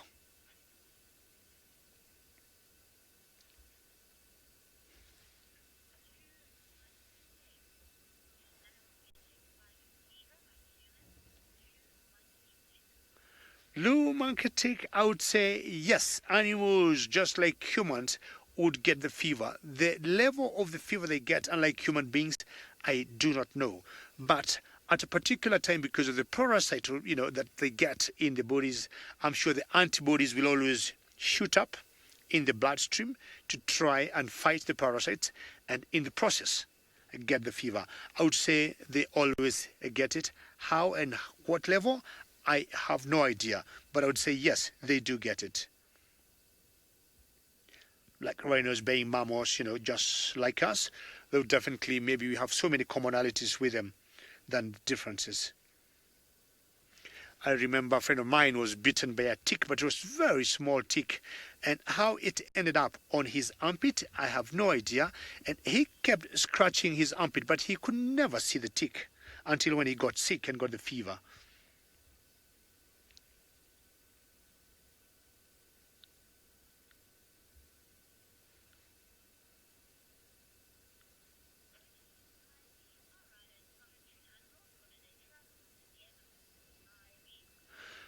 I would say with the two different species of rhinos that we got in Africa, this one we have on your screen is the black rhino.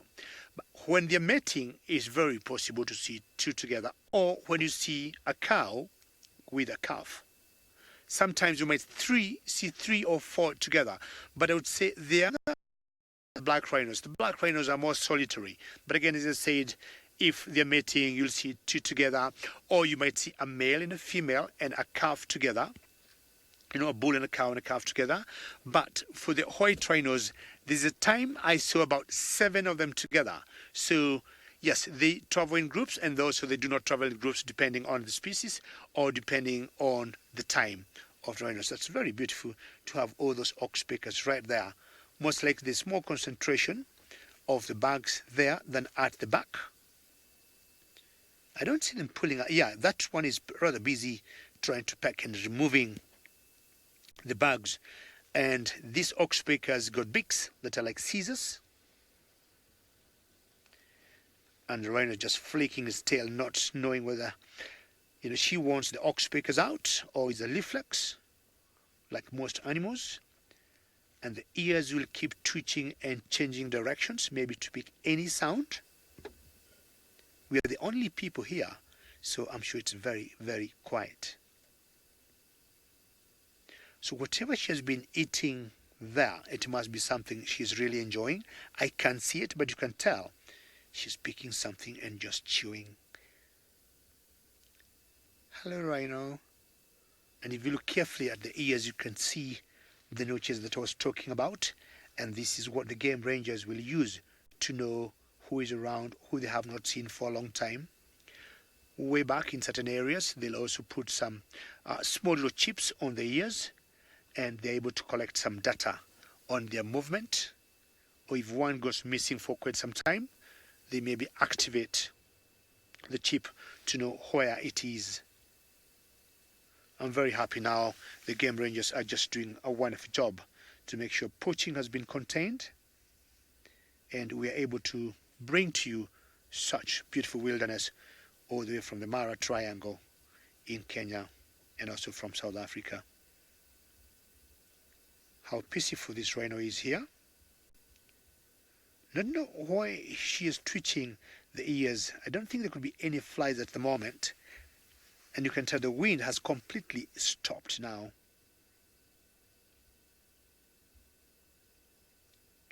I'm just guessing it's a she, or it could be a he, not sure, but either way, she or he's a big rhino. All right, the beautiful Taylor Mkuri in Juma want to talk to us.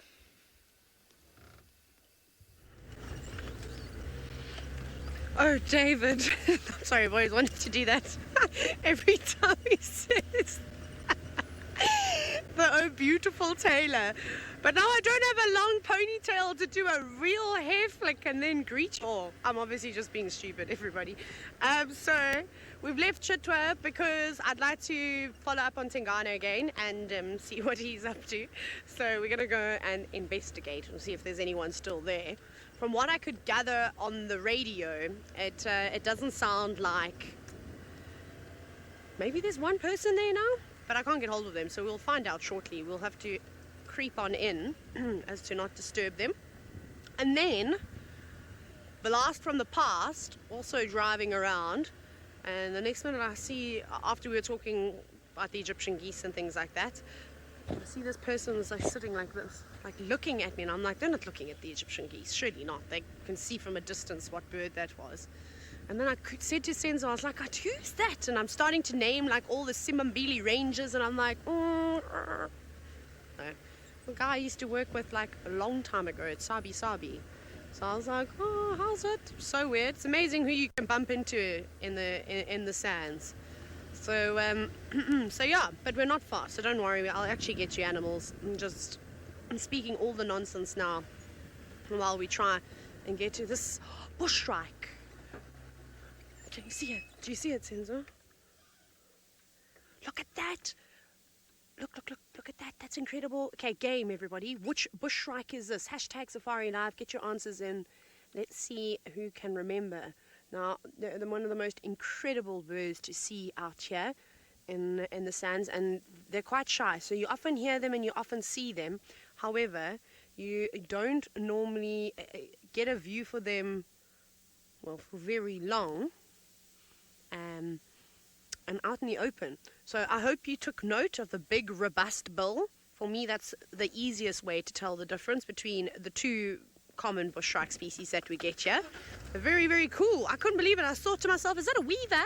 What's that flying there? And I was like, that's a huge weaver.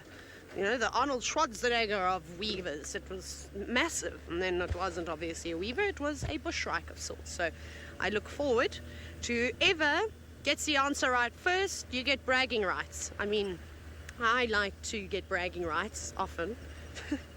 That's my favorite. Okay, now I can't see. Now I need to do the, even though I'm wearing a hat. Noriko, great guess. Fantastic guess. You said a green feathered bush shrike. Almost. Close though. They've both got green feathers. Station unlocked with Tingana, may I approach? Mafuta, well done. You won the bragging rights. You said a grey-headed bush shrike. It is indeed the grey-headed bush shrike. Did they say yes? I'm just going to go. I think they said yes. I can't really hear what anyone just said because my voice is louder than theirs. Ha ha ha. As normal. So here we go, Mafuta. So again, like I said, very, very easy to identify because firstly it's much larger, much more robust in size than the orange-breasted bush shrike. It does have a slight tinge of orange on its breast, but don't let that fool you. Look at that beak. And it's got a serious sharp tip on the end. They eat snakes, they eat lizards, they eat rodents, they eat all sorts of things. They don't eat any fruit. So whereas the orange-breasted bush shrike is, like I said, slightly more petite, still got the same color plumage, however, but that beak isn't as sort of heavy. And then of course the grey head on the grey-headed bush shrike is the most obvious way, but it can be tricky. And you all know me, I mess up the birds all the time. Okay, let's see. I think he could still be sleeping because I can't see a head up just. I have to get a sneak peek before I show you. No, I don't think it's going to be the greatest view, but that's all right. I don't know if we're going to get a view at all. Oh, he has got his head up. Since I know it's not fantastic, let's just sit back. But you can sort of see in between the dead trees. His head, I think it's about there. It's very difficult to see because we're kind of staring straight into the sun. So I'm going to duck. Here he is. So you can just see him laying in the grass. He's looking up though, so that's great news. We just keep nailing it in terms of the time that we arrive at the animals. How great. Oh, he's such a special animal, this. It's... oh.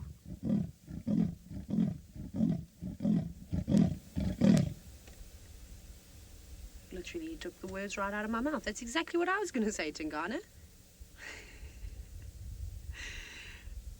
I don't know what I was going to say now. Oh well. Probably was nonsense anyways. And it's a beautiful coloration that we've got now too, with a little bit of the guarri tree that's just entering in frame, bringing in that nice green, surrounded by the backlit golden light. Very, very pretty.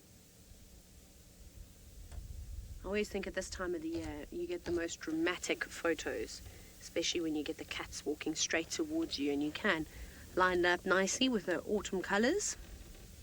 I think I've used autumn and winter today. Can't use those words anymore. So again, this is typically the time that you'll hear leopards starting to soar. So if he's been doing it all day, I think we're going to be in for a real treat tonight. Michelle, you said you like the sound of the call. That rasping sound is just very, very special to hear. Especially from a big male leopard like this. Like I said, you don't just hear it, you feel it. When a lion roars, you definitely you feel it a lot more. But of course, their roars are exceptionally loud and can travel many, many miles. Whereas a leopard's doesn't quite travel anywhere near the distance that a lion's roar can.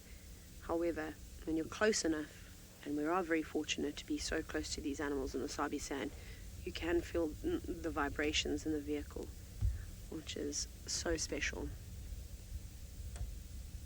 And now kind of just nodding off.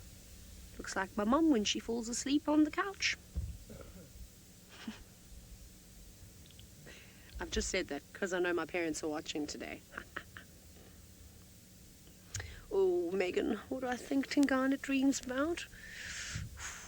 I reckon having a face-off with Hukamori and winning. I also think that he probably dreams of eating warthogs and any animal, chasing after them. Perhaps him and Hosanna running through the golden grass, hand in hand, taking over the north together.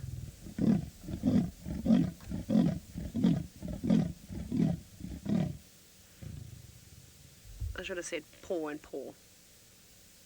I'm trying to get better at this whole guiding thing. It's taking me a few years. And word choice.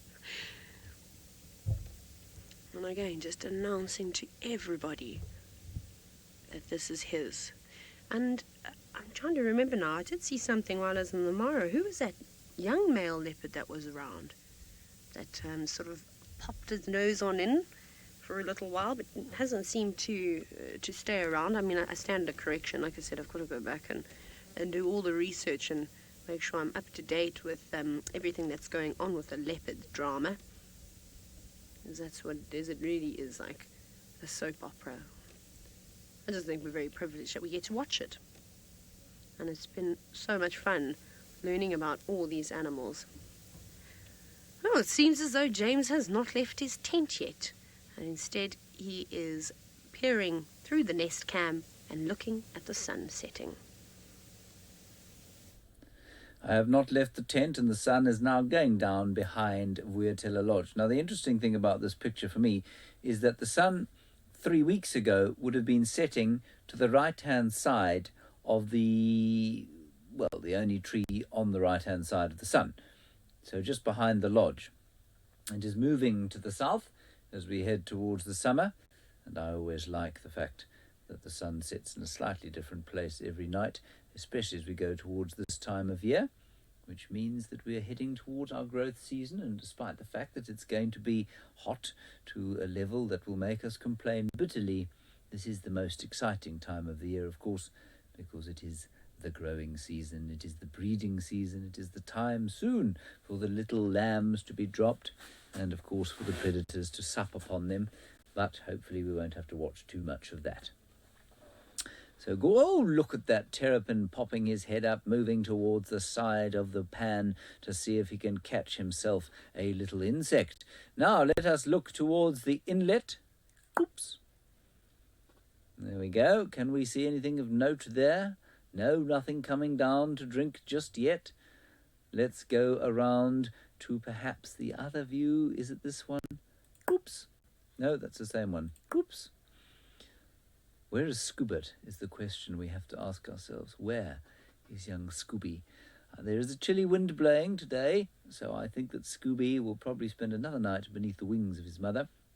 And we were watching him yesterday with the thermal camera, and it was hilarious to watch because his mother's and father's feathers insulate them really nicely, but his downy little chick feathers don't do such a good job.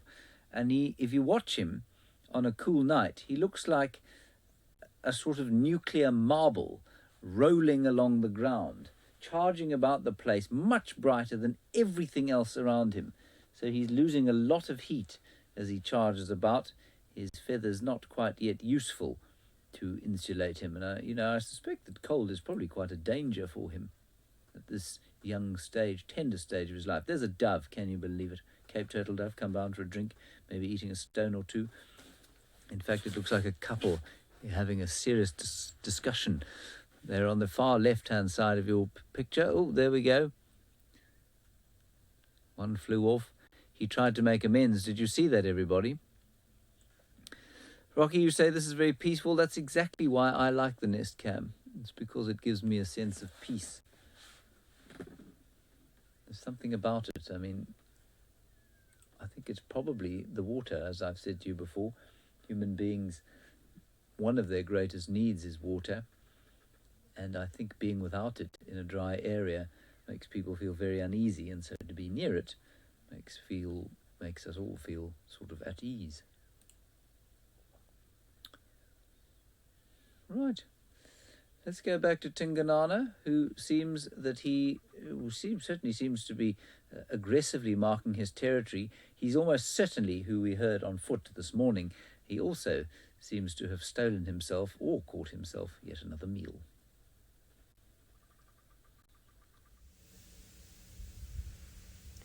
Did you say Tingana, James? Because if you did say Tingana with an S, it would make sense, because he has been singing beautifully this afternoon.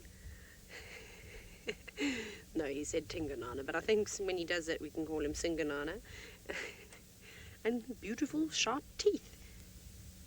I feel like he's going to rasp again, or he's going to get up and hopefully walk straight towards us, which I'll be envious, because I won't be able to take any pictures, and I'm a new camera. Ah, there he goes. You just got to say the magic word. Tingana's, you know, in his old age, he has managed to pick up a few. There he goes.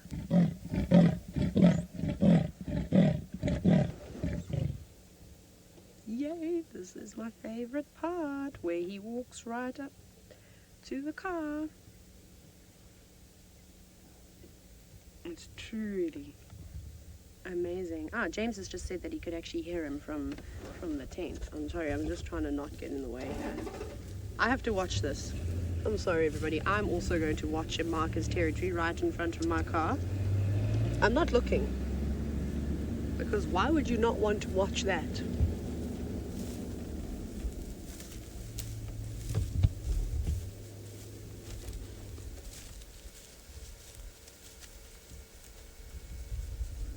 I mean,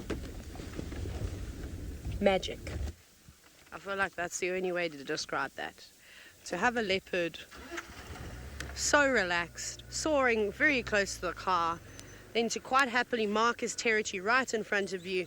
And if I'd stuck my shoe out, I could have quite easily touched him. I wasn't going to, though. Don't touch the animals, please, if you come on safari, because it might be the last thing that you touch. Oh, that's a tree. Back to my old antics again, driving over things. Okay, so now here's the fun part.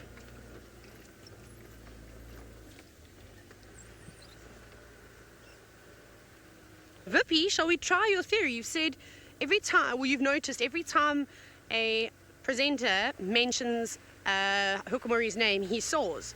Okay, he's probably going to soar now, though, because I've just said it. And we'll see. I'm going to do a maneuver. I don't really want to drive right behind him, and also there is another vehicle in the sighting, so what I'm going to do is I'm literally just going to zip around him, get in front, and we're going to wait far down the other end of the road so that we can get a much better view of him, and then also we will give that person opportunity. I don't know who's driving behind us, sorry that I've just called you person if you go back and watch the show, so that they can also see the leopard walking, and then there's not too much pressure from cars coming behind him, not that he minds. So off we go, warp speed. Just joking, I'm not actually going that quickly, but I want to do this. Hold on, Senzo. And you see, now actually I've created a perfect scene for us, because we've got dust as well. Hey, Senzo, you know, always trying to create the magic. I don't know if it's so great from them behind and driving in my dust, but I'm sure going to enjoy it. So I'm going to pull right off of the road. Has he disappeared off the road now? I can't see him. There's too much golden light. Is there such a thing as too much golden light? Where is he?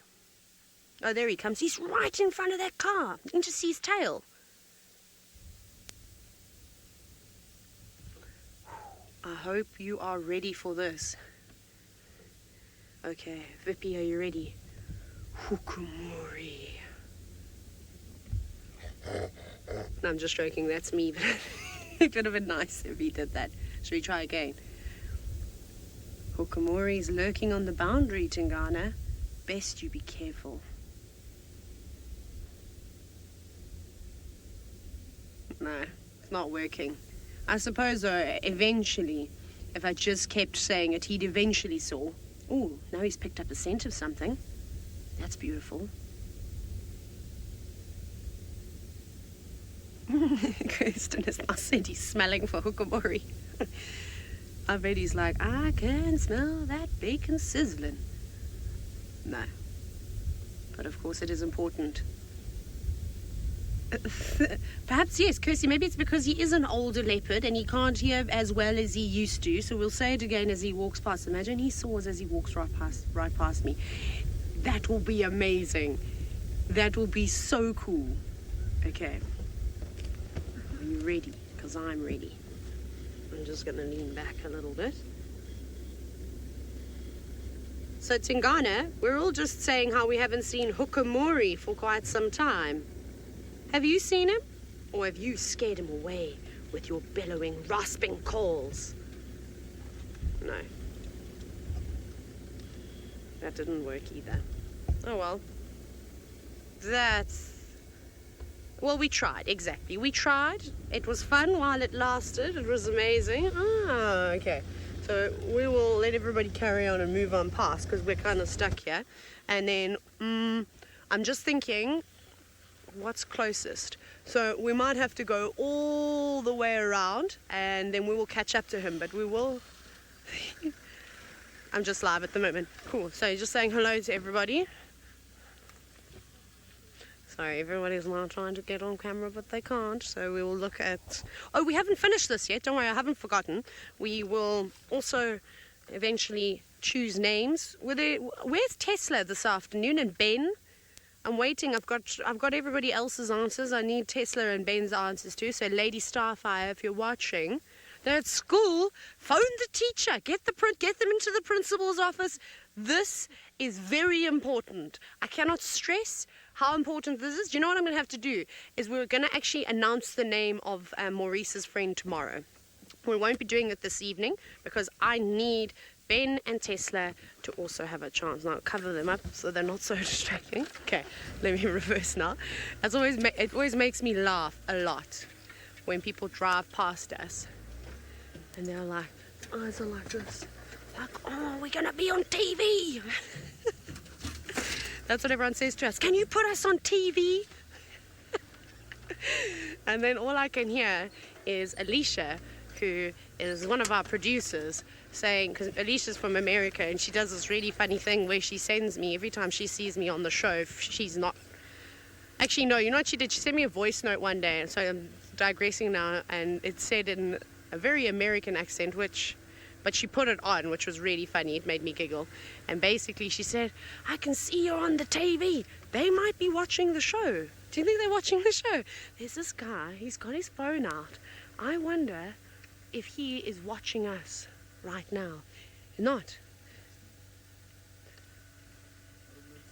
Are you watching the show? Man in the purple and pink checkered shirt. If you are watching us, wave. Now we've got to wait, what, like 20 seconds? Let's see. Imagine he turns around right now. I'm talking about this man over here. I don't think he's watching, but he's got his phone out, so I don't know. And it looks like he's watching a video of some sorts. Maybe he's just listening to the rasping sounds of Tingana. That would make more sense, of course. Oh, this is hilarious. Okay. Tingana, which way are you going to go? Left or right? Left or right? We'll just sit here for a minute. We'll let him do his thing. He's going to scent mark again. Right up against the wall. Did I just say the wall? There's no wall. Of course, that is just grass. I don't know why I said wall. Sorry, I've been in the city for too long. Ooh, this is exciting. It doesn't look like he's going to go south. It actually looks like he's going to turn and go back east, which is great news for us, because if he was going to go south, it would maybe only take him 10 minutes of walking and then he would cross out of our traverse and into Little Gari. But he's not. He's actually going in the direction, not quite of Twin Dams. To give you an idea while we're here, I don't know if we're going to be able to follow him. It's tricky, but we'll give it our best go. So there's this drainage system that runs all the way along here, and Twin Dams is just down over there on the next sort of road. We'll give it a bash. Where are we going to go? I'm just trying to think. I suppose it's easier to off-road now because there's just there's not so many trees and things to navigate through. But the tricky thing is if you make the wrong call, it's quite a big section to go through before you get to the next road. And there's only one spot that we can cross this drainage line. And if he does that, and we're not anywhere near it, we could potentially lose him, which I don't really want to do, because I'd like to see where he's going. Okay, it's not a great view, but we'll just have a quick look at him, because I think he might he might go through that drainage line, and then I'd actually rather just drive around and wait for him on the other side, because Elvis was in the car with us, or not with us, but on the other vehicle. Tail up. Wonder who's in there. Maybe there's a couple of squirrels or birds and things that have spotted him. I'm just walking just out of sight. Huh. Okay, now I can't see what he's doing. Do we go to the other side? Oh, my gut feeling, which could be very wrong because I've been out of it for so long, and you know, you start to be able to predict what these animals are going to do because they are creatures of habit, and you don't necessarily, you know, you're not right all the time. So you get a good idea. Fishes, see? Yeah. Okay. The guests are all looking down, so I think he's gonna go down. Yep. Yes! Winning! Okay. Meow. Up we go.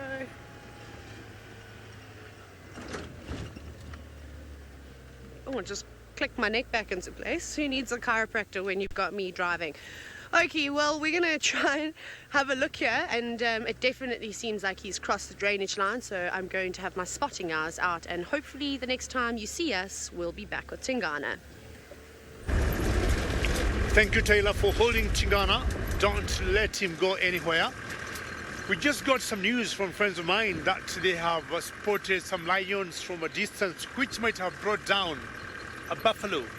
I want to find out where that exactly is, and that's why I have been racing coming to this direction. And it's another 200 meters. The description I got from where I am now is 200 meters this way, then I'm going to look to my right.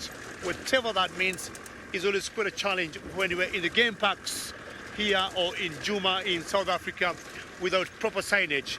But we give directions for the guides, and it's our duty to know how we understand the directions we are given.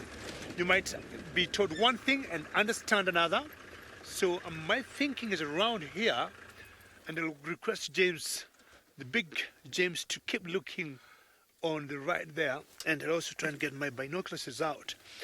Maybe you look with your naked eyes first, James, and you see if there's any movement or any lions anywhere from that area. But according to the guide, it's 200 meters. It's going to move forward a little bit, but the description, James, Pale, I think we might have spotted them. So James, let's just get close there. I think we might have spotted, or might have seen something. So I'll move forward a little bit. If what I've seen is true, I think yes, I might have seen the lion. And it's not one, it's not two. So I'm gonna engage my low ratio and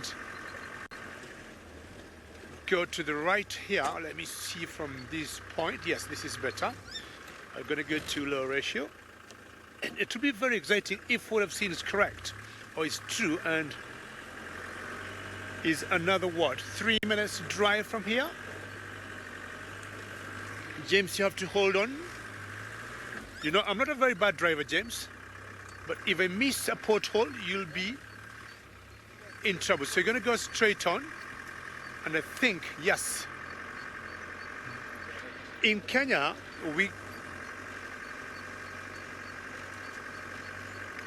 Ajubani, my favorite big cat, it's the leopard that I haven't seen for some time, It's the leopard that I haven't seen for some time. It's a leopard because for so many good reasons. The intelligence, their spots, how they pull up their prey once they hunt, and the reasons that make me love the leopard. So, of the big cats we got in East Africa, I'm talking about lions and leopards.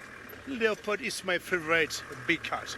I'm just being careful I don't end up in a hole that will have been dug by a warthog as I get to the feast of the lions. I might warn you, if you're a bit squeamish, it could not be the very best sighting for you if the lions are brought down. Oops. Oh, speak of the devil.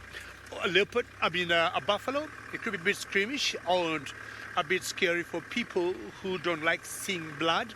So just maybe walk away and maybe come later on. Let me get you the best angle, James, tell me. But yes, we got a whole pride of lions here that just brought down a buffalo, I would say, not more than 10 minutes ago. So if you're a bit squeamish, please, I'll request you look away. We are in infrared now, or you may just turn off your screen and maybe watch a different channel.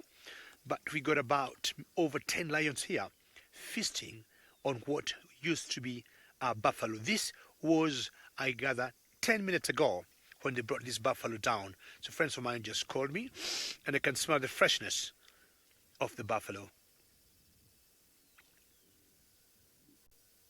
So earlier we had the Waterhole Pride of Lions, and this one here is called the Marsh Pride of Lions. This is the Marsh Pride. Sorry, Cassie, say that again.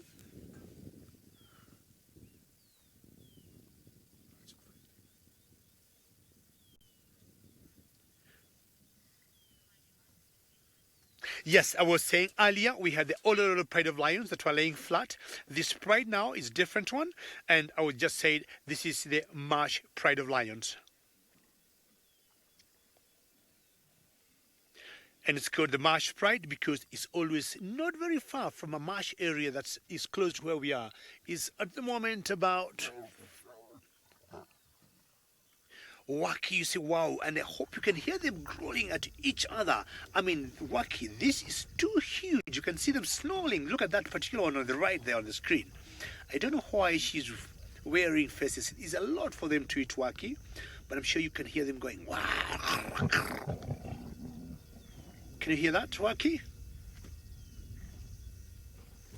It's time now to sneeze and to tear this buffalo apart. Thank you very much. The cars can hear the sound in the final control. Wind is picking up. In general, I have noticed when lions bring down big game or big prey like buffaloes, males at times they're involved. But, oops, what's happening there? Either they're too hungry or they don't have what we call nice table manners. But I want to believe this pride or the Marsh Pride brought this buffalo down without the help of a male. But this number by any standard would comfortably bring down a buffalo or a giraffe or an eland. Not sure the youngsters that we see there what they would do, but I'm sure the lionesses, I'm counting 5 big lionesses. 5 big lionesses can bring down either a young buffalo, or maybe she was pregnant, unfortunately, or maybe she was too, old, or it was limping, because those are some of the factors the lions will consider before they zero in on who they're going to bring down. They look at so many factors, and maybe also how far she or he is from the main herd. Not far from where we are, about another 800 meters, we just passed a herd of about 500 buffaloes.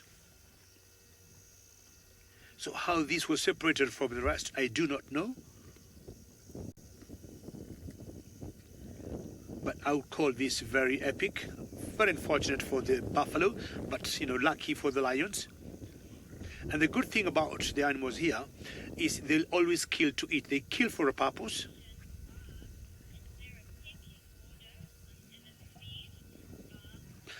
But what would happen, for example, here, if the males were here, they would have been eating fast. And just if you look at that lioness there, it's got a cut tail. Hopefully it's going to flick it up again. But I'm seeing the fully grown ones now eating, and my guess is they must have allowed the young ones to eat first. That, to me, would be the pecking order.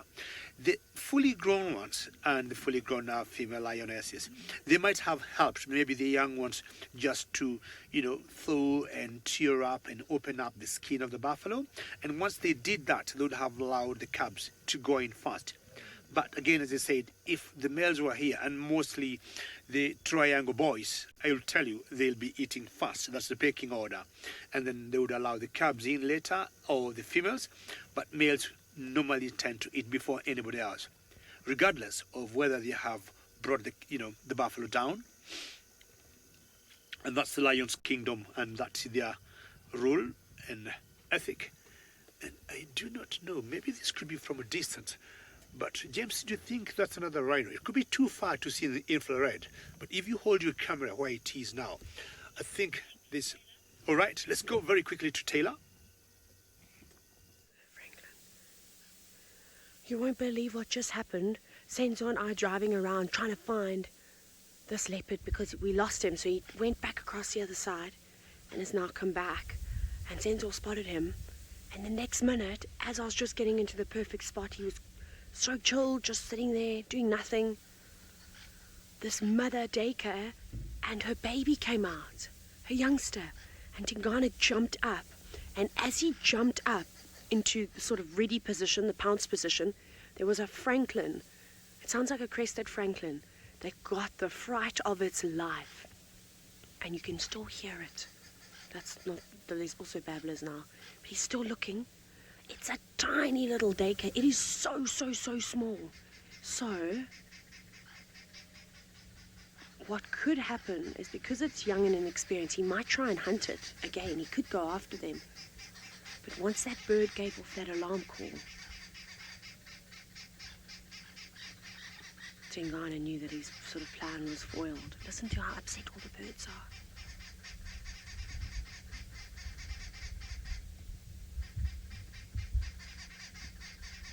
Wow, that is incredible. I mean, he was just sitting relaxing. That was so cool. And then all of a sudden, he realized that there was a daker around with a little one. I've never seen two daker run so fast in their entire life. The other time that I'd seen them move that quickly was when I saw one being chased by a wild dog that managed to get away. Whew. The excitement is unreal this afternoon. It feels like I'm in a bit of a safari dream. Everyone's watching him. He doesn't look too impressed now. Now, I know you're all rooting for the little dyke, and maybe that's because Hosanna has been depleting the population. There's a hyena there. No, you're talking nonsense now. Senzo, really?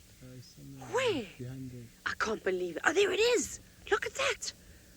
When I said that, no, you're lying to Senzo. That is a typical South African expression of, are you joking? Like, that's incredible. Obviously, that hyena has heard the commotion from the birds and probably gone, what's over there? And come to have a look. Well spotted. I was looking for the baby daker again. No, that's obviously what Tingana is watching. Sorry, that's me. I'm sorry, I didn't take my foot off the brake. Please forgive me, Senzo. Please forgive me. Rookie guarding 101. Even Tingana looked back to me as if to say, I cannot believe you just did that, Taylor. Reminding me to take my foot off the brake. Any young and up-and-coming guides, always take your foot off the brake at a sighting. There's nothing worse. But I do it all the time. It's such a bad habit. Okay, so I don't think the hyena's really going to come over and interact with Tingana unnecessarily. Obviously, neither of the species wants to potentially, I suppose, well, I don't know what I'm trying to say. Anyways, I'll think about what I'm going to try and say. James has got the clown bird that's come down for a drink. I had the clown bird. I'm afraid it's gone. I'm just going to try and load the other camera. Hold on. This might be a white light. Oh dear. That's very irritating. I'll have to have a word with Conrad. Let me give it 1 second. 1 second. 1 second. And now, oh yes, there it is. Fantastic. Still no guinea fowl and a blue wheel of death. Fantastic stuff. Anyway, there we are. We seem to have sorted it out now. No guinea fowl. They are between cameras, if you can believe it. That's a pity. I'm sorry about that. We have had some hyenas around here, and where I'm sitting in the tent, we had an enormous explosion of activity as suddenly a herd of impala, a wildebeest, and a whole lot of nyala started alarm calling, and they ran out of the little drainage line that's in front of the tent, and I'm pretty sure Hosan is around here somewhere. I don't know if he caught anything. I didn't go in to check too closely, but maybe. He managed to snaffle something. Whoops, a daisy, sorry about that. Nothing going on with that camera. And nothing going on with that camera. David Gitu is now, I think, at about 120 to 2. No, maybe I can have 3 points after this afternoon. Let's go back to him. Yes, this is a great day from Tingana, all around the pride of lions, and now the Marsh pride lions here, and with the kill, buffalo. How epic is this?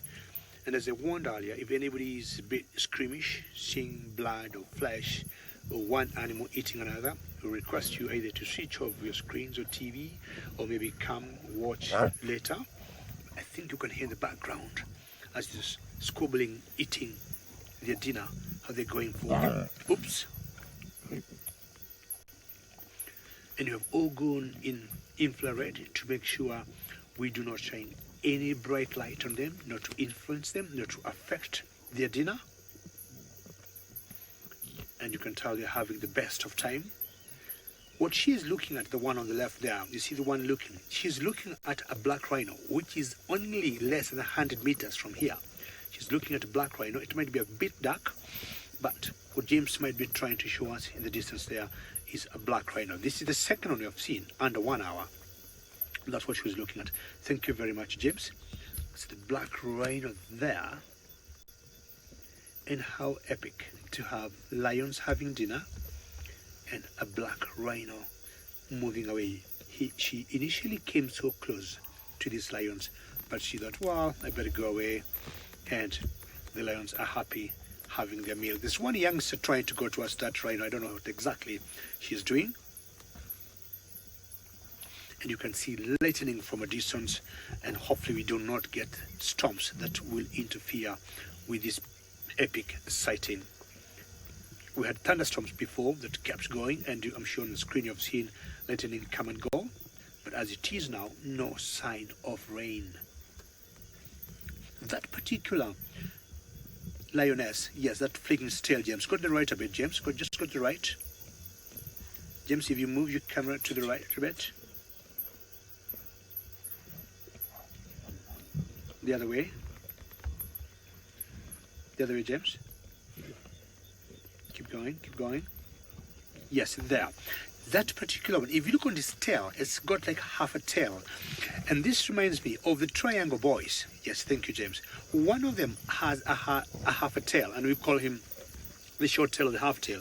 I do not know the relationship between that particular male and this particular female. I do not know whether, well, I doubt he would have been the father of this one, but it's so interesting. In this particular area, we have seen the triangle boys or the musketeers moving around. And not once or twice I have seen the short tail male lion here, and I'm seeing now this short tail or half tail lioness. I do not know the connection between the two. I highly doubt he would be the father. She's just too big to have been fathered by the short tail male lion. But it's time to enjoy the feast. After having done the big job, they deserve every respect to enjoy their dinner.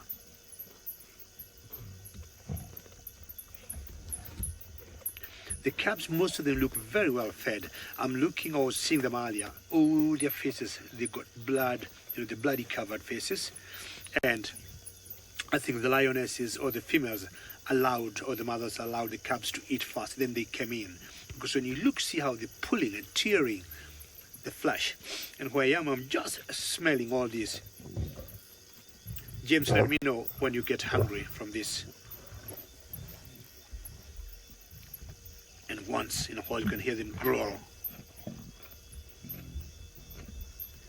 Not sure you can hear them sneering and shearing the meat.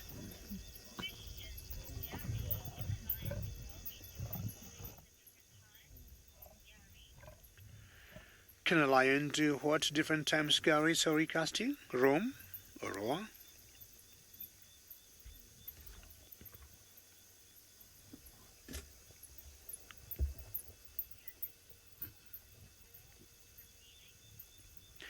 The roar of lions will always differ. The times when the males do it, they'll do it to re-establish their territories. Sometimes they will do it to call each other. So every roar is different from the other. And I've noticed if it rains, for example, and all the scent markings that have been there are gone and they're washed away, they'll come keeping and then they roar, and more so at night. If there'll be any males around there or any males trying to think they might come and take over, they'll always hear that that area is covered. And the triangle boys, the four of them when they roar, I've seen them like two going together and then two together and then sometimes one at a time roaring, which is always clear message to would-be invaders or would-be male lions coming to take over. This area is occupied. So every roar from the lion will have different meaning.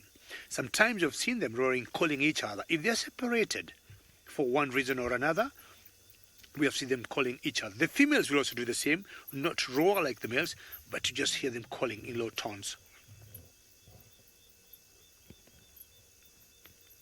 They must have been very hungry, these lions. The pace they're eating at, they're not letting go. In their minds somewhere, I'm sure back in their minds, they're thinking, if the triangle boys will pick this, they'll be here in the shortest possible time. And definitely once they come in, you'll see how these lionesses and the cubs will go away from the kill to allow the boys to feed. And they'll just come and like get crushed and out of our way. It's time for us to eat. And that reminds me, the last 1 week before I left Juma in South Africa, we had the Nukuhuma lions, the pride of lions, had brought down a buffalo, and the Avoca males the day after went for the same kill and pushed out the hard-working lionesses. But while that is how the lion kingdom work, are you too full? Are you having a little rest before you go back in on the plate? And this is the beauty of infrared. Unless maybe they can hear me talking, chances are they do not even notice our presence. And you can tell from how they're feeding.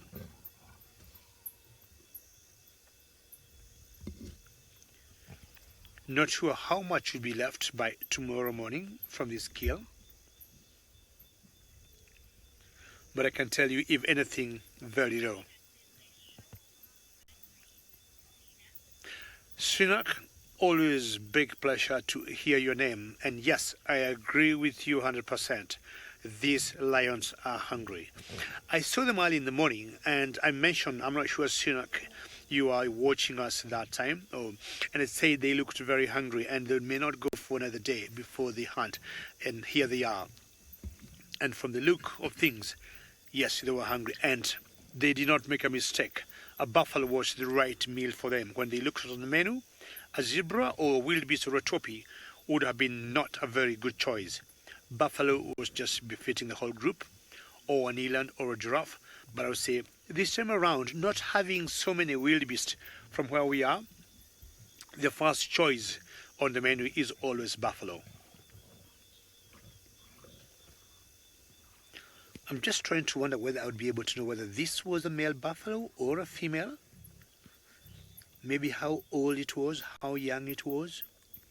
Very difficult to tell at the moment from how it's being surrounded and being devoured by these hungry lions.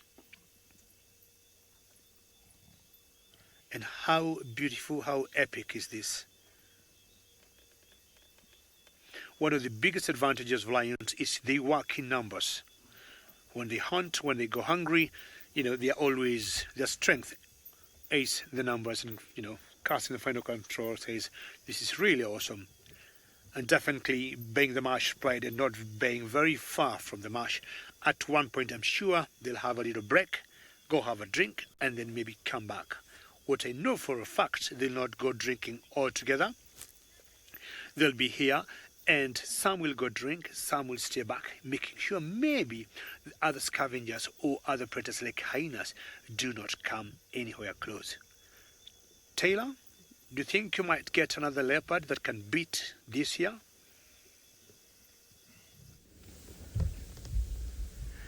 Well, something even more exciting. It looks like this hyena is hunting at the moment, which is something that we don't get to see here in the Sabi Sand. Now, it's been chasing around a herd of impala, which is really, really quite cool. It's just stopped now, and it's still going for them, though. It's like it keeps going right towards them, but the impala know that this hyena is here. Now it's stopped. Now it looks like it's picked up another scent. But it went charging on into the middle of the herd, and that whole herd dispersed. And we saw it do it from a distance. There it goes again. So he's going to run straight towards him. You go shoot forward, Sensor. Sorry, I've just parked in a spot. Hi, wildebeest! Hello. The wildebeest is just there too. See, look. He's going. I don't know what he's doing now, but he definitely is going after the impala. Looks like a male. I'm just guessing, of course, this hyena. I can't really see. It's very, very difficult, and it's particularly difficult to try and sex hyenas. Nose on the ground. The other thing is that Hosanna could also be in the area. James said that he thinks there was a leopard near the tent, so it would make sense, you know, if there's a whole lot of food up on quarantine, the big open plains just behind camp. Why would you not go there? You see that hyena still beelining straight towards those impala, following a scent. This is fascinating. We're going to stay here. Now the impala are panicking. The hyena's running again, straight towards him. Impala all panicking and running away. Now he's not charging in towards him like he was earlier. Maybe there's one that he's after. You just have to look through the gaps of the trees at the moment. This is fascinating. You see the impala are very nervous. Back round. Like I said, maybe there's one. Okay, so the impala have now moved off away, and the hyena is now walking in the opposite direction. That is so fascinating. How bizarre.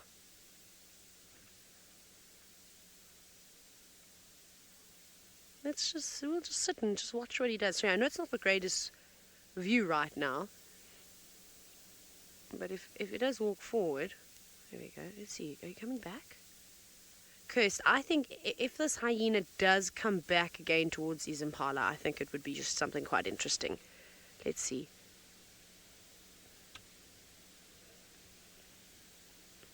Okay, so I think let's go. All right, everybody, we're going to do a special broadcast. I'm going to sit very quietly.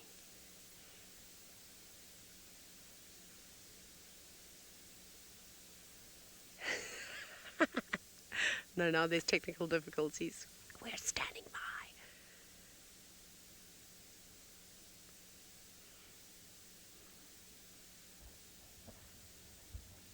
I'm just sitting quietly. You guys can enjoy the peace and quiet.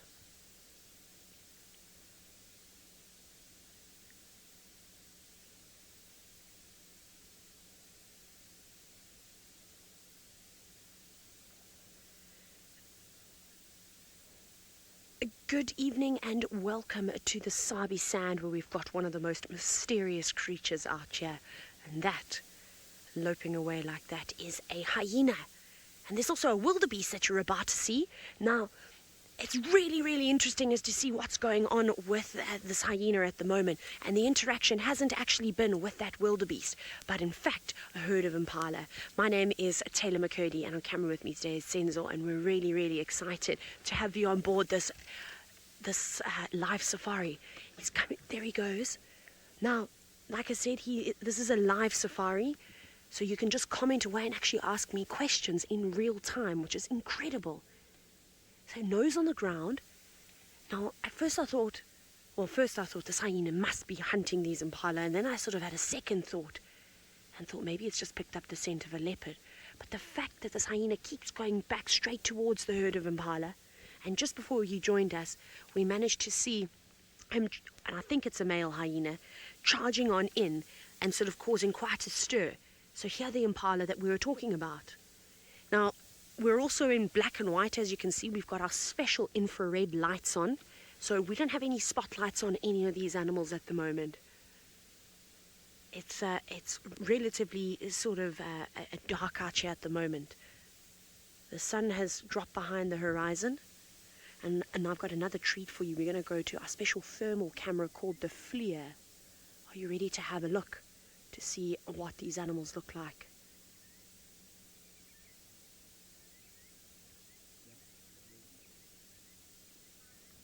There we go. Look at that. So now you can see the impala, you can see how cold the ground is, but the trees are still retaining heat. So everything that's dark, it's cold, and everything that's sort of pinks and purples is holding heat. Now, the hyena is just off to the left, but you can see all those eyes, all those impalas are peering straight over and making sure that they don't take their eyes off of it. Because even though hyenas have been labeled with scavengers and they just steal meals from other animals, they actually do more hunting out here in the Sabi Sand than anything. And I've seen hyenas hunting kudu before, which is another big antelope. So something like an impala is really, really, really not a difficult thing for them to catch. Mike, it is really cool colors, don't you think? I think it's really, really splendid to be able to use the FLIR camera. It helps us at night, and you can use it during the day too. And for those summer days when the grass is nice and tall, you can still see all the animals hiding behind it, which is pretty cool. I don't know where that hyena is gone. He's just off to the left. Senak, in terms of success of hyenas hunting, oh my goodness, I haven't seen enough hyena hunting attempts, but I'm going to go ahead and say that I'm just guessing now. I'm giving an average. I don't really know. I would say they're better than lions, so maybe about 40% success in hunting. Again, this is not an actual statistic. I'm just trying to sort of gauge a guess here, but it would be a lot better than I think lions. They use a different tactic. So they don't necessarily stalk their prey and need to get right underneath it to hunt it. They will chase down their prey. Hyenas have got incredible stamina. And then, of course, they're also hunting out in groups and clans. So very much like wild dogs. Wild dogs have got an incredible success rate. Perhaps I'm not being generous enough. Maybe it is 60%. They're sort of, when it comes to successfully bringing prey down. I think the hyena is off to the left.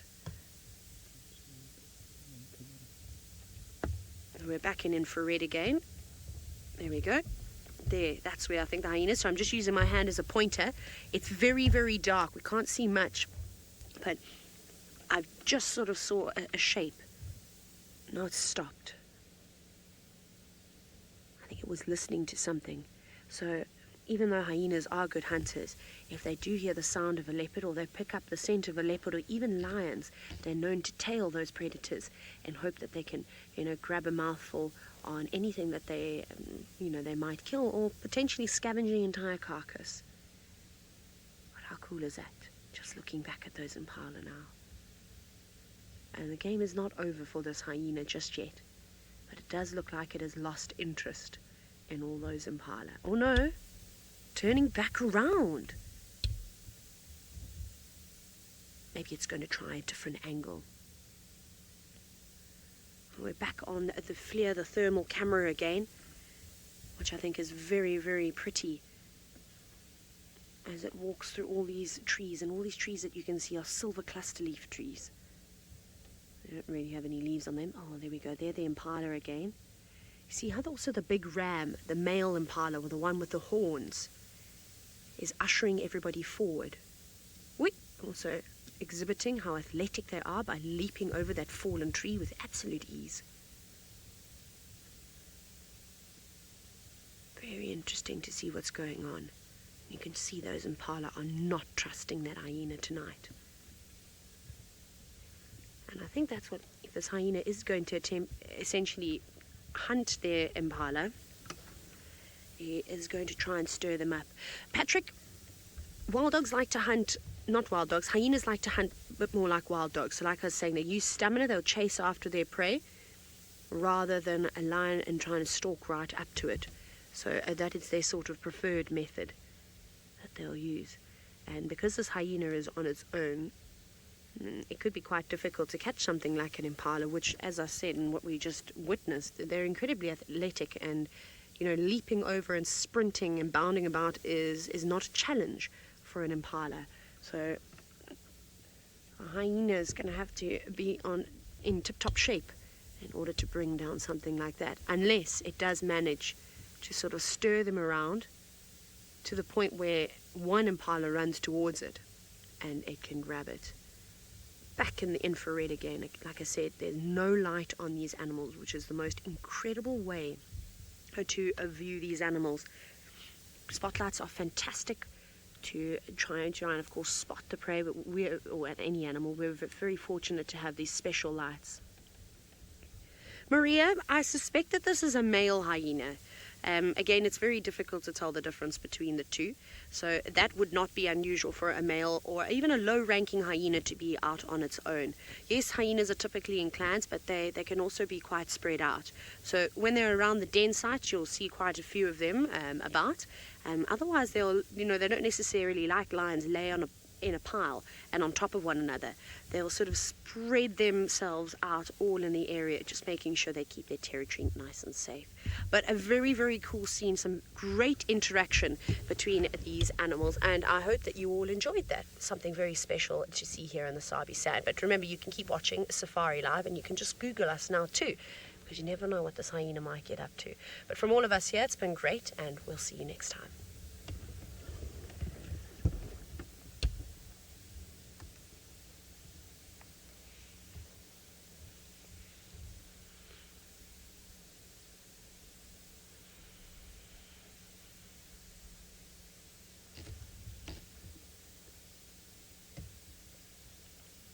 Wonderful. I'm going to take a breather off we go to David, who's still with the big cats. No, I keep doing that. I'm so sorry. I keep forgetting that we have this delay. I promise tomorrow I'll be better. The party continues, and James was whispering to me he's getting a bit hungry. And normally he doesn't eat this time around, but I think from what he's been seeing, these lions devouring this buffalo, maybe his saliva glands started saying, can we get some meal? Well, James, don't worry, we'll get you some dinner tonight. But the eating or the party continues here. So the cubs have been eating more than the adults, than the lionesses. And if you look at that particular, you can see the belly is just sagging, meaning it got a few pounds of flesh in its belly. Look at that particular one there. It's trying to get an angle that it can be comfortable. It can't even lay down because it's going to be very comfortable, and that's it. Has to give a big yawn. Look at how the belly is sagging and going back right in to dig in for more.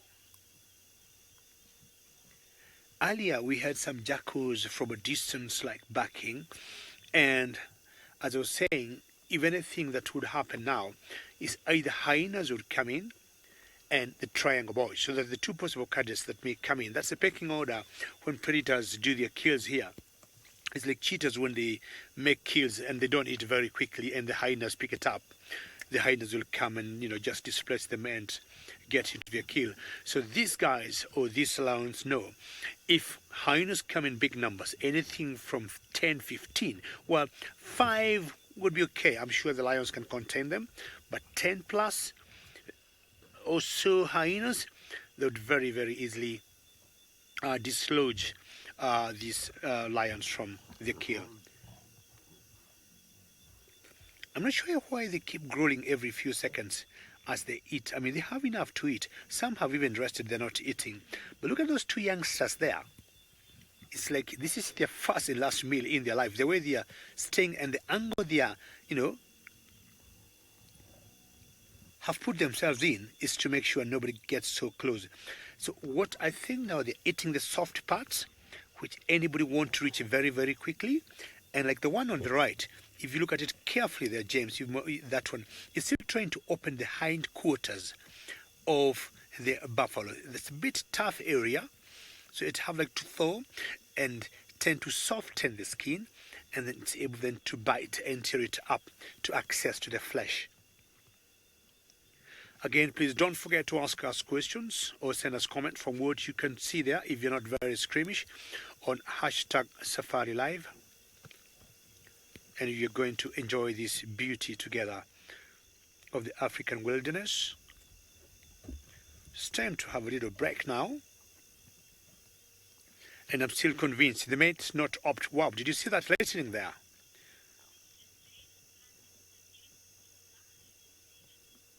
Sorry, that was too quick. Jaden asked something about what? Sorry.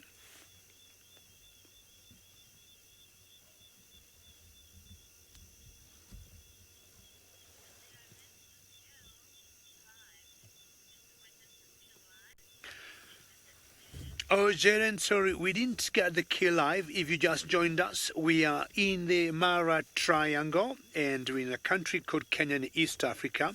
So friends of mine called me much late after the kill, and by the time we got here, the kill was about 10-15 minutes old. So we didn't witness, or we are not very likely to see it kill, but as we got here, they had just started treating it. Sorry, yeah, Jaren, yeah, we missed the kill. We didn't see all the ambush or the planning. But would imagine there was a lot of work that was done by these lionesses as they laid the ambush and, went stalking and crouching towards the buffalo to the final countdown of bringing it down. So I kept wondering, or I've been asking myself, was it an old buffalo? Was it a youngster? Was she pregnant if it was a female? Was it limping? Was it sick?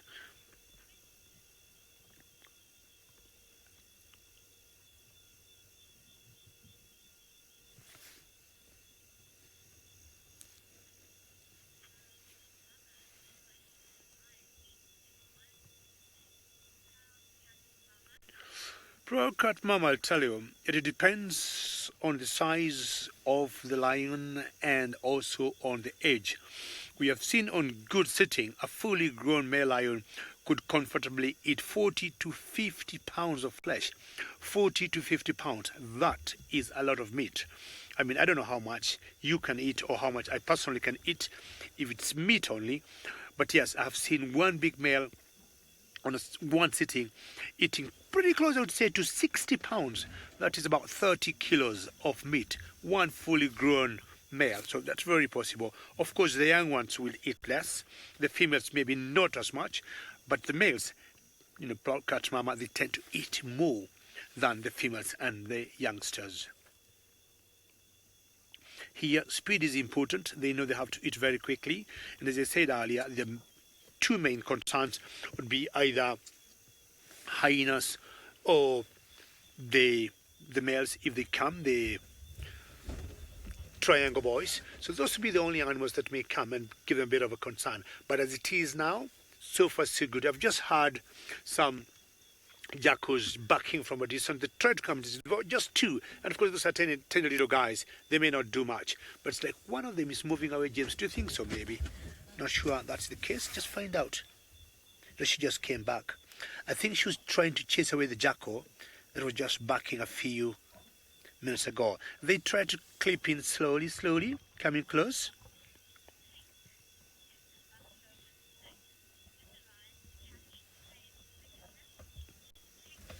I think what should happen is sometimes, unless it had something like TB, we have picked once in a while lions or other cats suffering from TB, and definitely they'll have gotten it from the prey they bring down.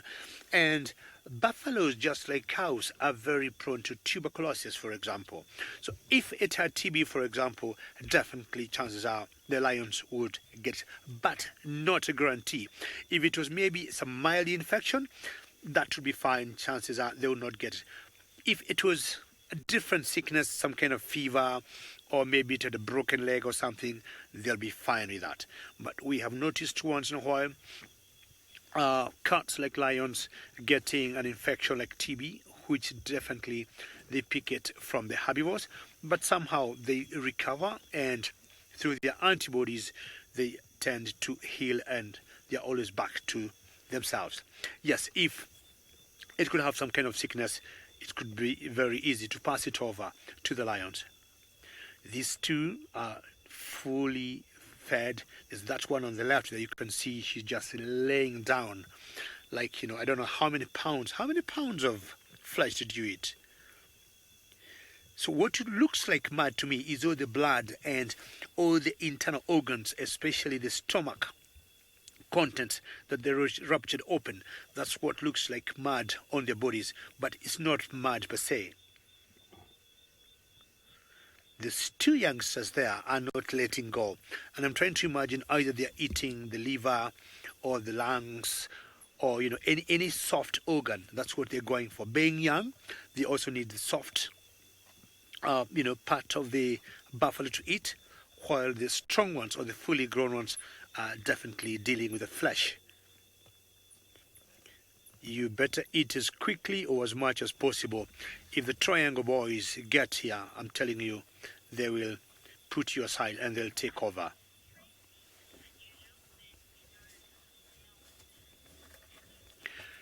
Tracy, you see, in the lion's kingdom, what we usually see are prides of lions. Prides of lions will consist of females and youngsters. The youngsters could either be males or females, and of course fully grown lionesses. And then we have what we call coalition of lions, and the males tend to hang out together. Earlier, I'm not sure, Tracy, you're watching, we had another pride that we call the Olololo pride, you know, lions, a pride of lions called the Olololo, and there were two males with that pride, and those two males are part of the four musketeers or the triangle boys. But in this particular pride now, and those four musketeers are also in charge of this particular marsh pride, and they'll always come around during mating times, or if it comes into feeding times, they'll always come around and hang with them. But at the moment, Tracy, it's only the females and the youngsters. So the boys do not know. And from where we saw the Olololo pride to here, I would say could be about 11 miles. So it's quite a long way. So those males may tend to stick with those ones, and they did not look very hungry from what I saw. And that's why we don't have the males here. The other two boys, I do not know where they are, but those particular two were with the Olololos. So this particular pride, Tracy, is your first time to join us. This is called the Marsh Pride, or any other viewer who is joining us for the first time. We're in the Mara Triangle, and this particular pride of lions here is called the Marsh Pride. Taylor, what are you driving up to now?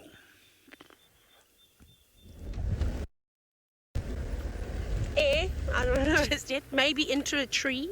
I mean, that could be a possibility.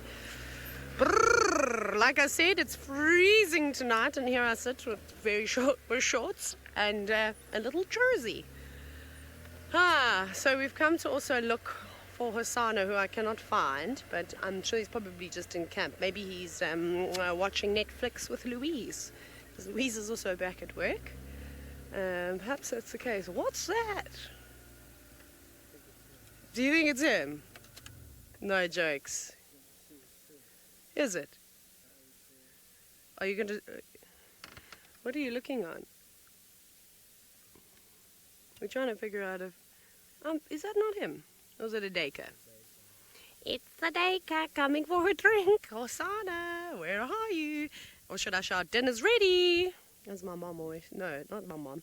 But everyone in camp always shouts that. Okay, I'm just having a scan around. Okay, sadly... No Hosanna.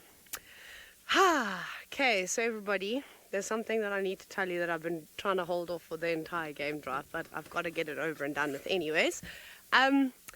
This is my first game drive being back at work. So sadly, on the 13th of October, that'll be my last safari with Wild Earth. I shall be heading on to do all sorts of other wonderful things, but it has been so much fun. And you've got lots of time before I disappear. So I'm going to annoy you, all of you, as much as I possibly can in the next little while. But anyways, let's see if we can find Hosanna to end off the show, because that would be really amazing. That would be the bee's knees if we could actually find him. But I do think that he's probably just in one of those drainage lines down in... probably in front of the new rooms, where I always do my bushwalks, where I'm still waiting. I wonder if there's still a lot of water there. That's something we must still do, to go and watch the birdies one afternoon. So we'll see if we can do an afternoon bushwalk at some point, or maybe we'll just spend it on foot with Hosanna. Okay, so we've had a good drive though. I mean, from James's probably hilarious commentary on the next camp to David with all the lions and elephants, and then lions eating things, buffalo, and then of course Tingana for me really stole the show. It was very, very, very special. And I can hear a scops owl. Where are you? Let's see if I can hear it again. Yes. Where are you though? And I can hear hyenas. Listen, let's listen to the sounds.